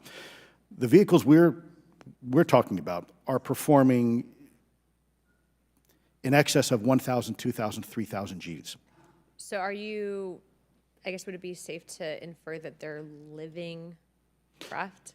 You know, I'm not prepared at this point to state for the record is something alive or not, because even that definition is hard. There was a time in science we thought that life required oxygen, and we now know that's not true. There are anaerobic bacteria that thrive in oxygen environments that lack oxygen. And so also same with photosynthesis. When I was in college, I was told everything is derived from photosynthesis as a form of energy. In reality, that's not true. There are things that live off of chemosynthesis. So we're constantly having to reevaluate our understanding of what the definition of life is. Do any of you ever come across reports from people that claim to have firsthand experiences with these entities, whatever they might be, or these aircraft, and then as a result, whether or not they're religious, find that these things will automatically disappear? Anyone, and this is open to any of you on the panel. So just real quick, because I'm running out of time. Lou? Ma'am, I've always been a nuts and bolts kind of guy. When I was at ATIP, I was focusing more on the performance characteristics and less on the potential occupants. Okay, the reason I ask is because it seems like, just based on our conversations, that we've had people that say that there are good and bad of whatever these things are. And so my concern from a national security perspective is A, that true? B, are you guys hearing the reports of that? And C, I think moving forward in regards to technology, Mr. Gold, if you can answer this real quickly, some of these aircraft, it seems that they are operating off of energy that we don't currently have. But just yes or no, in your opinion, if we were able to obtain that, would that impact humanity for the better or negative? Would certainly save us some money on funding on Artemis. Definitely. And this is a national security issue, that if there is such technology out there, we're not the only country that might have access to it. We don't want to be on the wrong end of technological surprise. Okay, thank you guys for your time. All right, thank you. I will now recognize Mr. Garcia for 5 minutes. Thank you, and I apologize for stepping out. My governor is here upstairs, so I'm trying to get in between meetings, so apologize for that. I want to just start by just asking everyone on the panel or witnesses, and I had a chance to read all the testimony before, but just to set the agenda, just if we can go down real briefly, do you believe, just for the record, that the federal government, any part of the federal government, is knowingly concealing evidence about UAPs from the public? Yes, sir. 100%. Yes. Yes. Thank you. I also want to just go down the line. I know many of you have already said this, but I just, for the record again, just briefly, what do you believe UAPs could be or are? Strong evidence that they are non-human, higher intelligence. I echo my colleague's comment, sir. Genuinely do not know. Don't know, but we must find out. Okay, thank you. I appreciate those answers, gentlemen. I think this is obviously another remarkable hearing with just really important information, so I thank all of you for answering the questions. Admiral, I just want to go back to one thing. Now, last year, our subcommittee heard from 2 retired Navy pilots, Lieutenant Ryan Graves and Commander David Fravor, regarding UAPs. Actually, I think Ryan is here in the audience and been a great person to get to know and to have conversations with. He, of course, has been involved in the Safe Airspace for Americans Act with Chairman Graves, with Chairwoman Mace for UAP reporting by civilian aviation personnel. Can you discuss briefly why it's important for civilian pilots to be able to report UAPs and why these legal protections are critical for our national security? Yes, Congressman, thank you. And I did invite Ryan Graves is my guest, as I'm on his advisory board for the Americans for Safe Aerospace, and the legislation that you supported and introduced, I fully support as well. And I think it's important that more civilian pilots, commercial pilots, report so we can better understand and learn and do research on UAP, as well as remove the stigma so more citizens report on what they observe. And also, it'll only contribute to aviation safety when we have a better understanding of where these UAP are, how they operate, and at what frequency and what capability level. So it's important for aviation safety, and it'll be important for moving science and research forward. Thank you, sir. And I just want to reiterate to my colleagues, I mean, this is a very bipartisan piece of legislation, and we just got to continue to get this through the Congress, and it's incredibly important that civilian pilots have the opportunity to safely report the UAPs that they are seeing or encountering in the air. And I can't express how critical this piece of what I believe is a larger collection of evidence and facts actually happen. We've been approached by pilots. I've talked to folks that have been engaged with our office and others, and there is still enormous stigma. And essentially, we don't have a system where folks are feeling free to be able to report what they're seeing. And so I just want to reiterate that advocacy. Mr. Gold, in your testimony, you discussed NASA's Aviation Safety Reporting System, a confidential, non-punitive reporting mechanism. In the Safe Airspace for Americans Act, we explicitly allow for civilian reporting, of course, of UAPs. Can you explain why the NASA task force recommended the use of the Aviation Safety Reporting System? The Aviation Safety Reporting System is an existing system that is trusted, that has taken hundreds of thousands, now millions of cases. And again, recognizing budgetary constraints, this seemed like the perfect way to be able to gain more data. And when it comes to the stigma, sir, it's something that pilots are used to reporting on, that crew is used to reporting on. So it's a great way to get data, to overcome the stigma without spending really that much more additional money since the system exists. Thank you so much for your support of that. Thank you for what Ryan Graves does. This is a common sense means to expose the truth of UAP for the purpose of this hearing. Thank you. And I just want to also add, now earlier this year, as part of the House Defense Authorization Bill, the NDAA, I had filed an amendment to include the UAP Disclosure Act, which would create a UAP Records Review Board and exercise with exercise of eminent domain over UAP-related material, modeled actually on the JFK Assassination Records Collection Act, which is widely known. Now, the amendment was blocked, but thankfully the Senate included the amendment by Senator Rounds and Schumer for the UAP Disclosure Act. So I just again want to say that we should be pushing and ensuring the UAP Disclosure Act, which is bipartisan in its support, should move forward. And if I can just briefly, particularly Admiral, can you just briefly, as I close my time, explain why the UAP Disclosure Act would be critical for us and our national security? Thank you, Congressman. Yes, I believe the UAP Disclosure Act is important for national security, as well as advancing potential socioeconomic benefits resulting from UAP research, as well as public safety, as we referred to previously regarding aviation. And this act will allow for greater transparency and open research, and that's why I'm also a member of the UAP Disclosure Fund as an advisor, as in the Sol Foundation, as an advisor, senior strategic advisor, which is advocating for the same. Thank you very much. I yield back. All right, thank you. I'd like to recognize Mr. Biggs for 5 minutes of questioning. Thank you, Madam Chair. Thank you for holding this committee. Thank you to the witnesses. Admiral, the video that is called the Go Fast video, the email that you've talked about being deleted, I just want to briefly cover this. You said that the email, the author was asking whether any of the recipients were aware of the classified technology demonstrations that it could explain the objects that were observed. And then you said the email disappears. Then you guys have a series of meetings. The commander of fleet forces and his operations officer never discussed the incident again. Is that right? Is that accurate? That's accurate, sir. And even during weekly meetings, it was never discussed again. My question for you is, you were in those meetings. Did you personally hear that nothing was going on about that?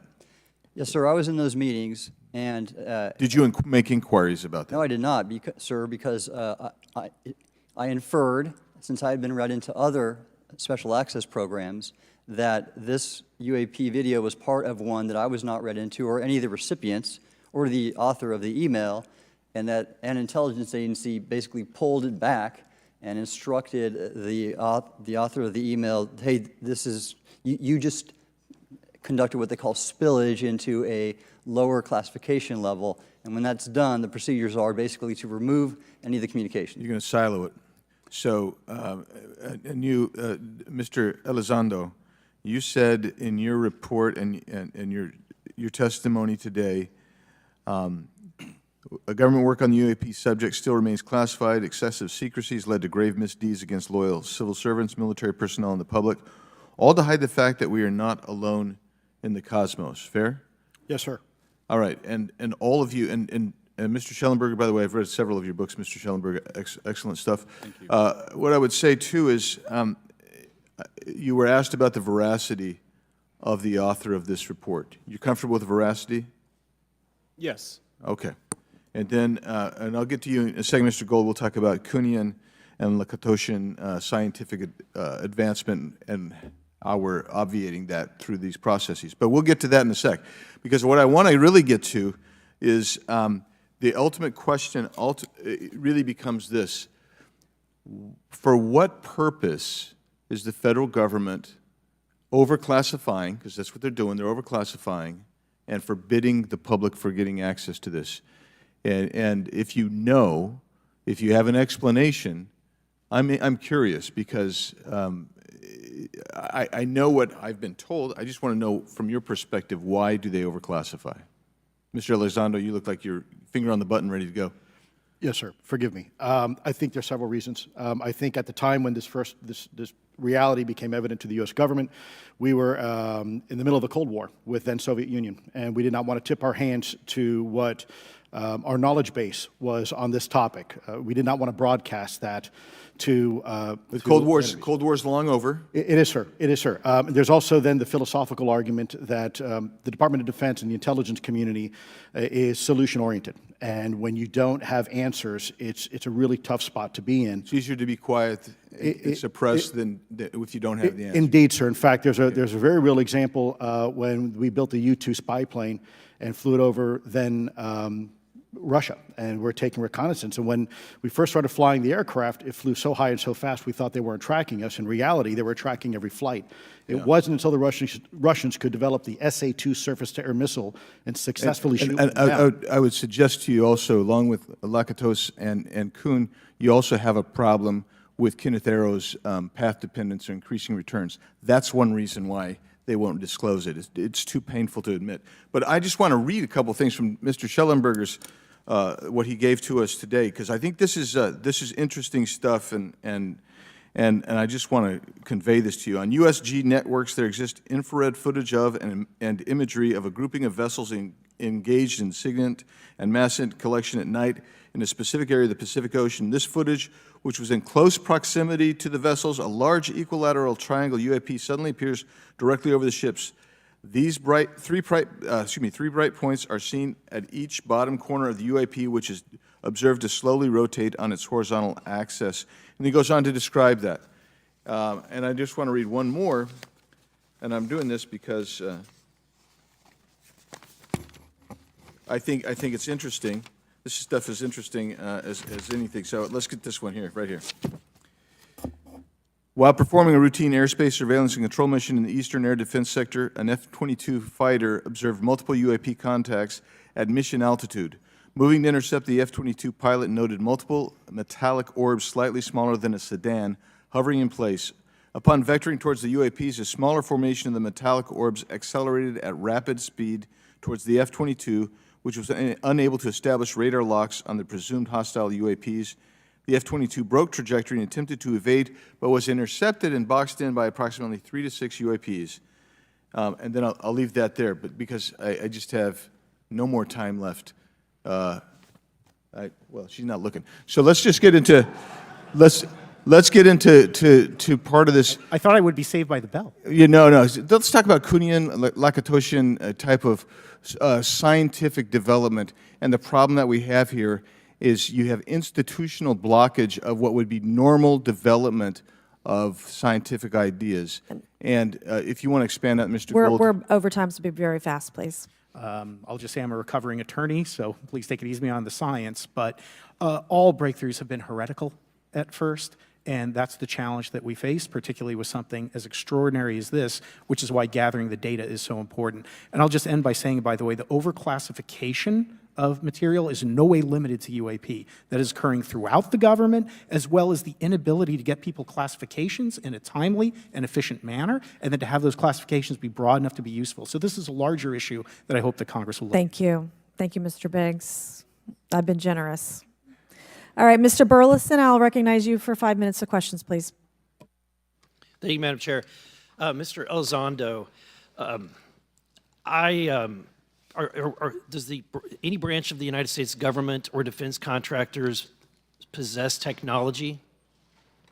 Sir, there's documentation that I believe was submitted for the record that was approved for release by the U.S. Pentagon, by the Department of Defense Office of Pre-Publication Security Review, and it states one of the reasons why my predecessor program, OSAP, was trying to collect material of unknown origin. Was it successfully collected? It was not. What happened is that there was an aerospace contract company that requested to divest itself of the material that was collected in the 1950s. Unfortunately, that didn't actually occur. So let's dive into that. That's the Bigelow Aerospace, correct? So Yes, sir. There was a journalist, Christopher Sharp, who said that there was a transfer between Lockheed Martin, Bigelow Aerospace, and the CIA allegedly blocked this. Can you describe that? What I can say is that it was blocked. Why it was blocked, I can only surmise. I was part of some conversations later on with some of those contract personnel where they had told all of us that is accurate. What we required was a memo from the Secretary of the Air Force in order to make that complete, and that never occurred. And so when Secretary Mattis became Secretary of Defense, I decided it would be appropriate for me to try to receive a memo from him as SecDef, as Secretary of Defense, if we could not get a memo from the Secretary of the Air Force to transfer that material. So if that material exists today, who's in possession? Sir, I wouldn't be able to have that conversation in an open hearing. We'd probably have to have that. Okay, my question to you then is, if we were in a secure setting, if we were in a SCIF, would you be able to provide or get access to something, whether it's visuals or material that we could put our hands on, or biologics, that would convince me, that would show me that we have non-human origins? Sir, that decision would not be mine. That would be to the gatekeeper still in the U.S. government. And who would so if you were in our shoes, where would you go from here? How would you get that information? A lot of times we just don't know who to ask because we don't know where to go next. So if you were in our shoes, where would you go? Well, I prefer to answer that question in a closed session. However, we established AARO for that very purpose, and unfortunately, under its previous leadership, it failed. So one would hope that they would have the authorities necessary to do that. Let's hope that this new iteration of leadership will be successful. In the discussions, it's simply about material, or is there discussion about it was previously testified that there was biologics that were collected. Are you aware of any of that? I am, sir, aware of the reporting that biologics have been recovered. Again, my focus was more nuts and bolts, looking at the physical aspects of these phenomenon, how they interacted around military equities and nuclear equities. So I'm certainly not a medical expert.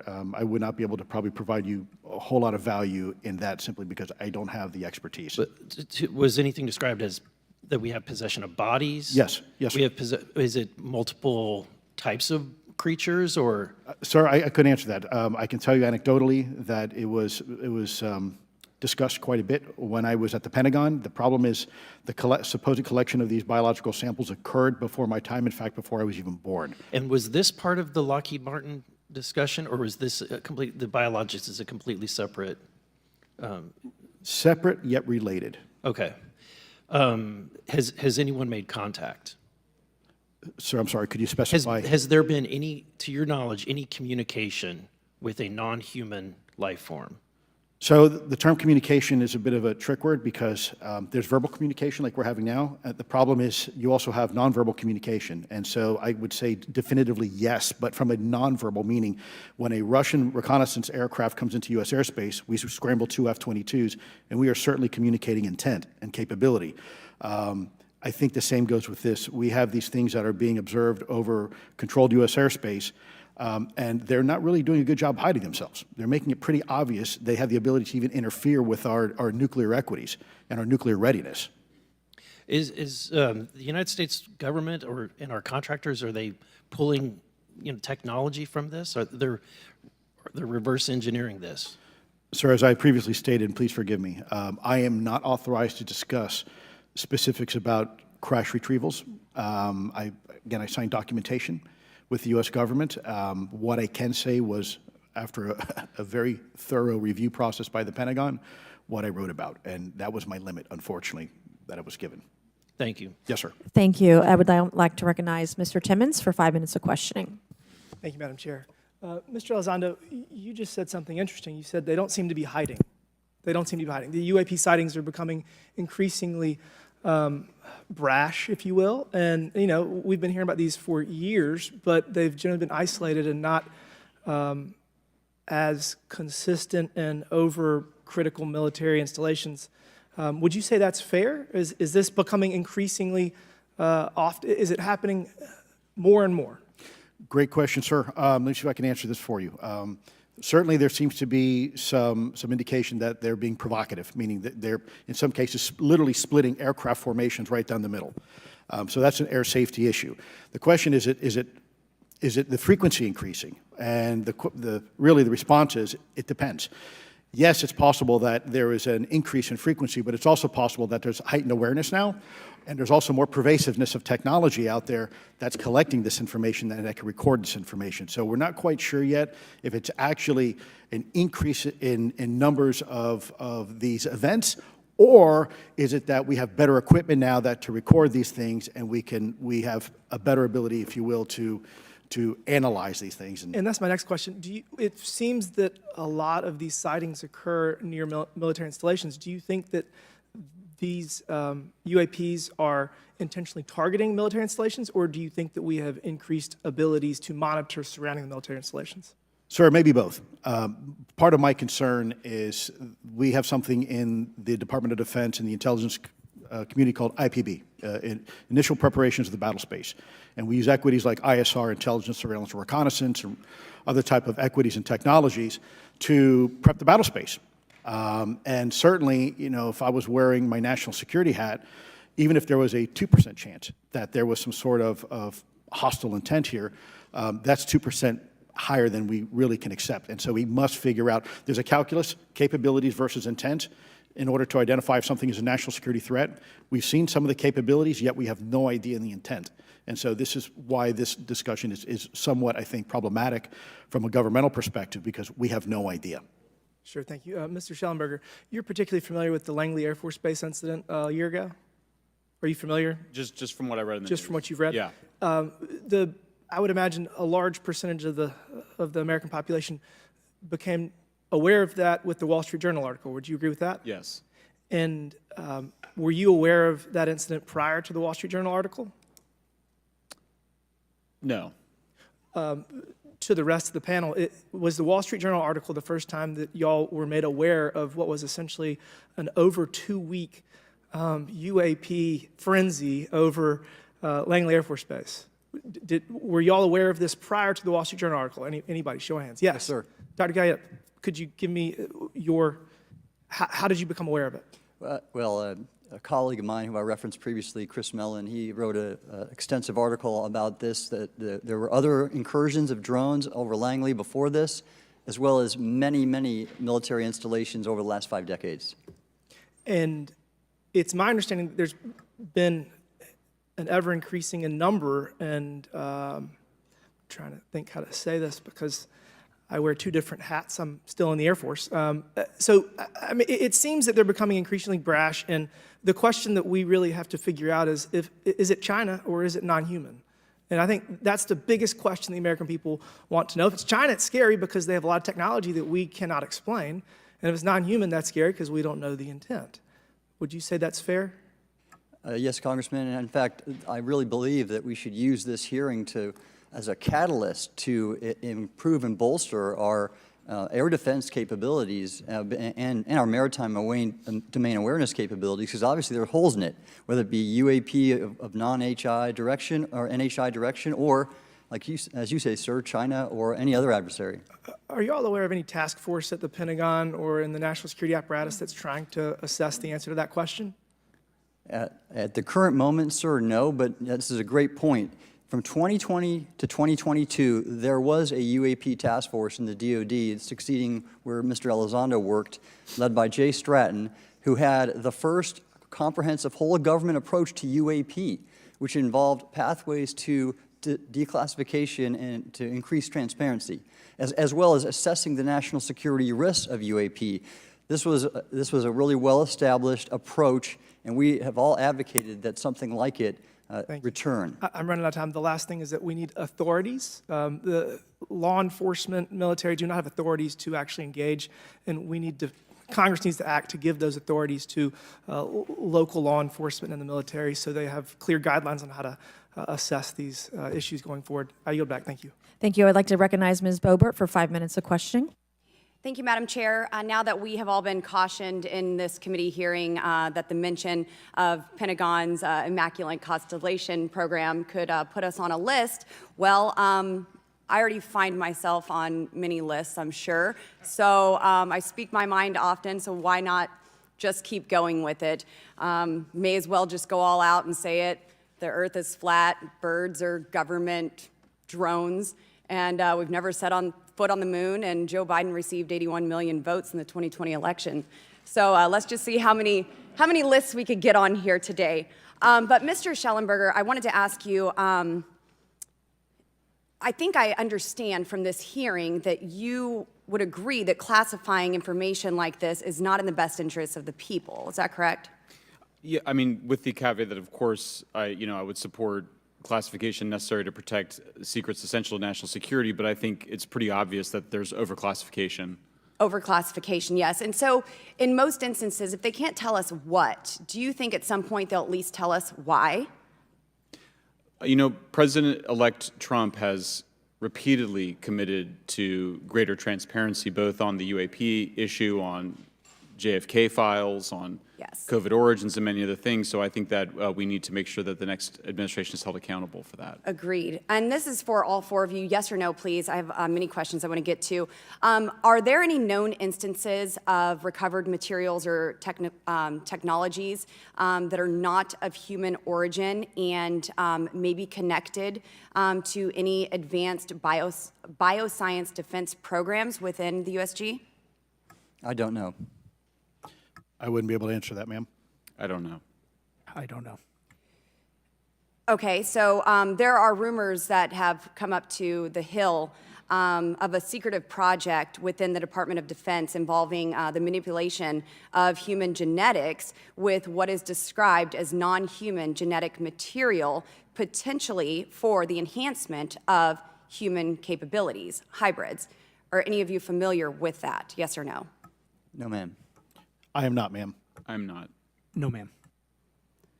Okay, I would like to know, with Immaculate Constellation, how does this relate to UAP activities, Mr. Schellenberg, in oceanic environments? Are there any instances where the Navy or other maritime forces have encountered UAPs that could not be explained by known technology or natural phenomena?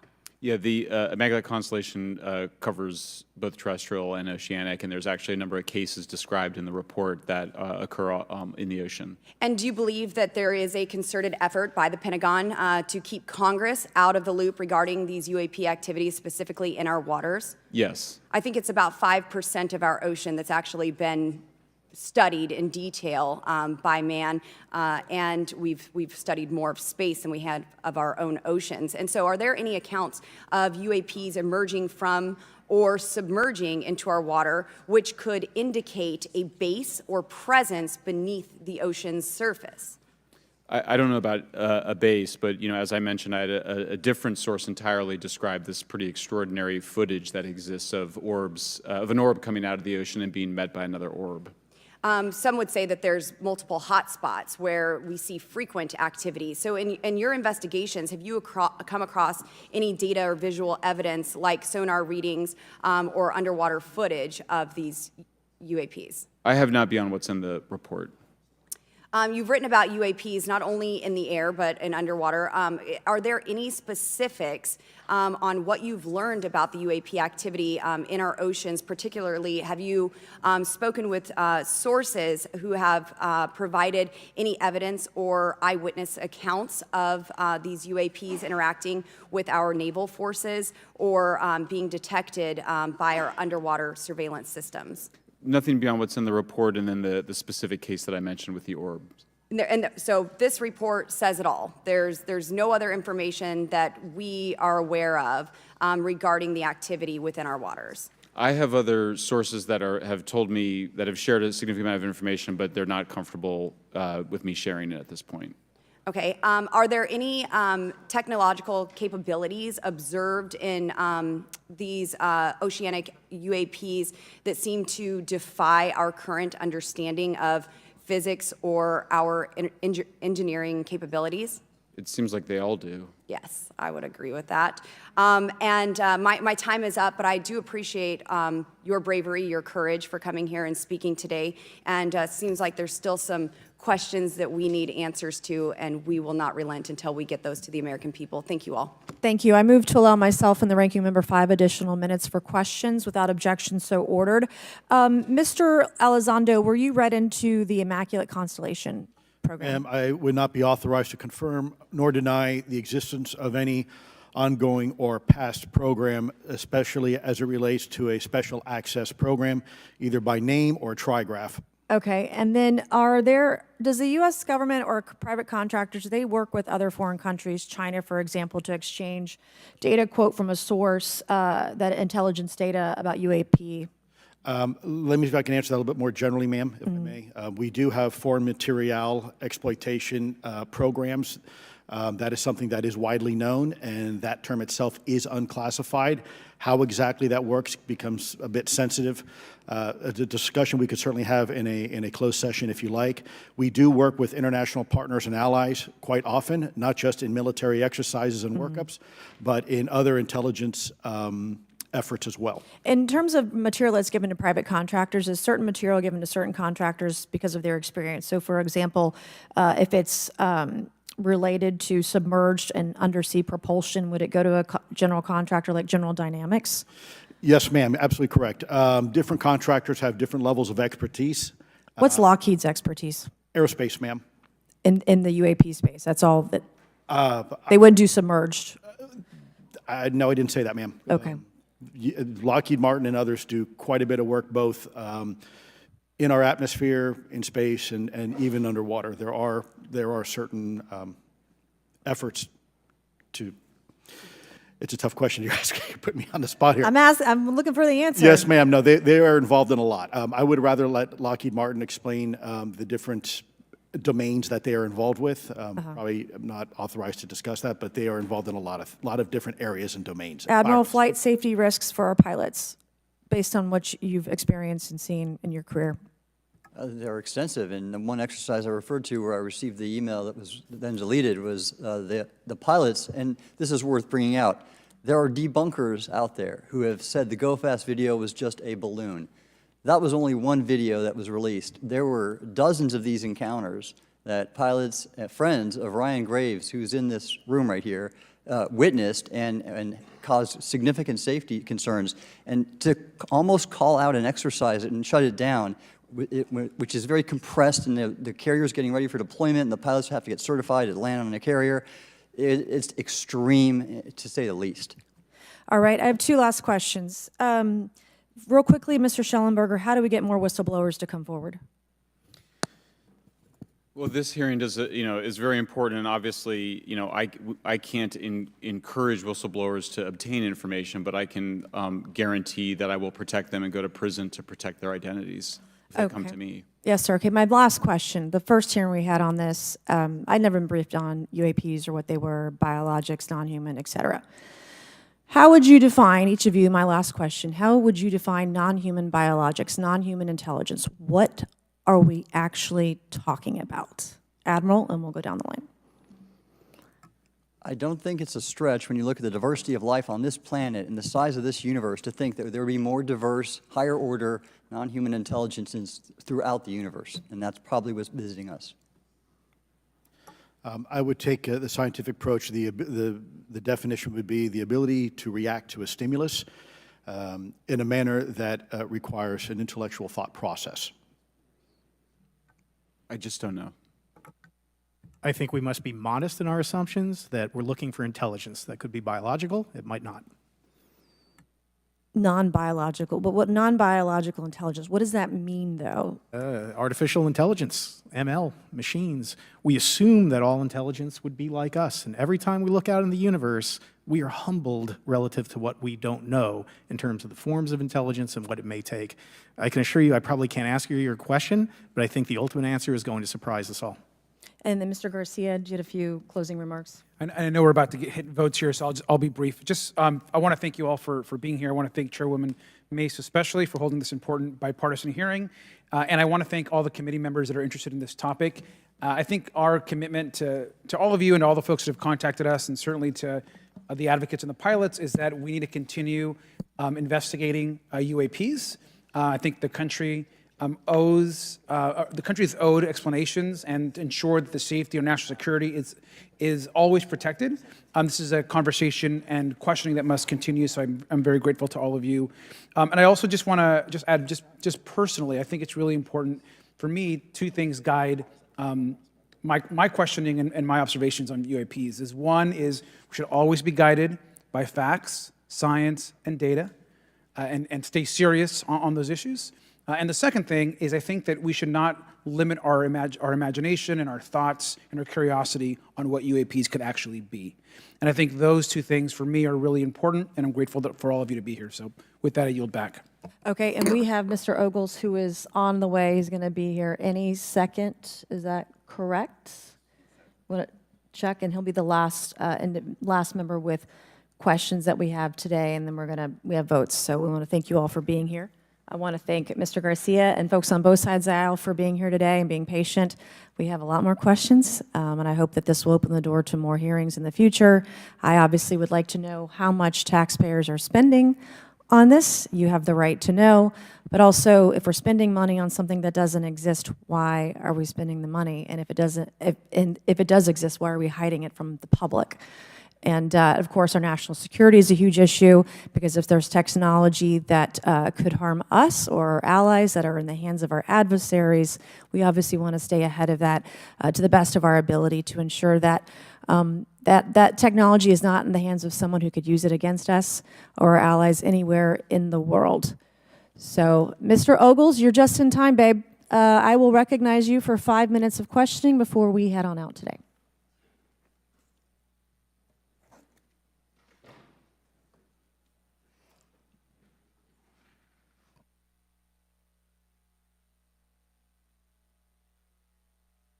Well, thank you all for being here, and Madam Chairwoman, I'm out of breath because I sprinted to get here, but this is an important hearing. I think we all know that there's something going on. Mr. Elizondo, based on your knowledge of UAP sightings, do you believe it's fair to say that they are especially common near nuclear sites? Yes, sir. Mr. Congressman, I absolutely am convinced of that, as are my colleagues inside the government. And the reason why I pose that question, and this has been one of my talking points from the beginning, is, Oak Ridge is in Tennessee. The so-called weather balloon that drifted, that we now know was controlled, it passed near Oak Ridge. It obviously is a sensitive site, both of interest to our adversaries and to whatever else this is. Because we know that at military installations, at sensitive locations, such as nuclear facilities, that we're seeing this take place. So the question is what is it? Do you believe they've caused an irregular activity, and why might they be interested in those sites? Sir, in some cases, it's actually regular activity. You'd be surprised. There's actually documentation right now that's been submitted. It's not just Oak Ridge. It's Savannah River Site, SRS. It's also Los Alamos. A lot of our sensitive R&D locations appear to be under some sort of surveillance and monitoring. Why? Well, because a lot of innovation comes out of those areas, a lot of new technologies, a lot of, if you will, disruptive technologies that we use for our national defense originates out of those locations, and advanced concepts in physics as well. So if I was doing any type of reconnaissance, even on a foreign adversary, that's a great target to start with. Sure, and again, this has been one of my talking points. I do have questions. What role might the Department of Energy or its subsidiaries or affiliates have in this type of technology, or possessing this type of technology, whether it's ours or others? Mr. Gallaudet, I think your testimony has been pretty clear, but would you please reiterate that do you believe UAPs pose a threat to pilots? Excuse me. Yes, sir. Absolutely. They were threatening Navy pilots during the exercise that I was, my people were involved with in 2015, and it's my understanding they're risking pilot safety, commercial and military today. Well, considering, and I understand that there's a need in some cases to keep certain technologies secret, but you believe that it is posing a threat to our personnel, correct? Yes, sir. So I think it's reasonable to conclude that if there's a threat to our personnel who are serving our country faithfully, that there be oversight. 100%, Congressman. And in fact, that's the one thing that we've not talked about enough during this hearing is the fact that the government executive branch not sharing with Congress what it knows about UAP infringes on your legislative and oversight responsibilities to such an extent that's very concerning. I mean, what else are we, if you look at national security or intelligence or foreign affairs or appropriations, you all have oversight and legislative responsibility regarding those. This UAP issue may be the greatest issue of our time, and it's being hid from you. Well, I mean, and to your point, I think we've seen over the decades that we have certain adversaries like China, like Russia, that technologically speaking are not as advanced as us, that they lack some of the lethality that we have, and that we've seen that they've gone after our technologies and in some cases succeeded, in particular with missile technology. And so again, my concern, whether this technology emanates from us or otherworldly, that we know that we possess it. And where's the accountability? Where are the stopgaps? What are the guarantees that if this were to fall in enemy hands, that it isn't immediately weaponized against us? And I'll say this, it is clear from my experience and what I've seen that there is something out there.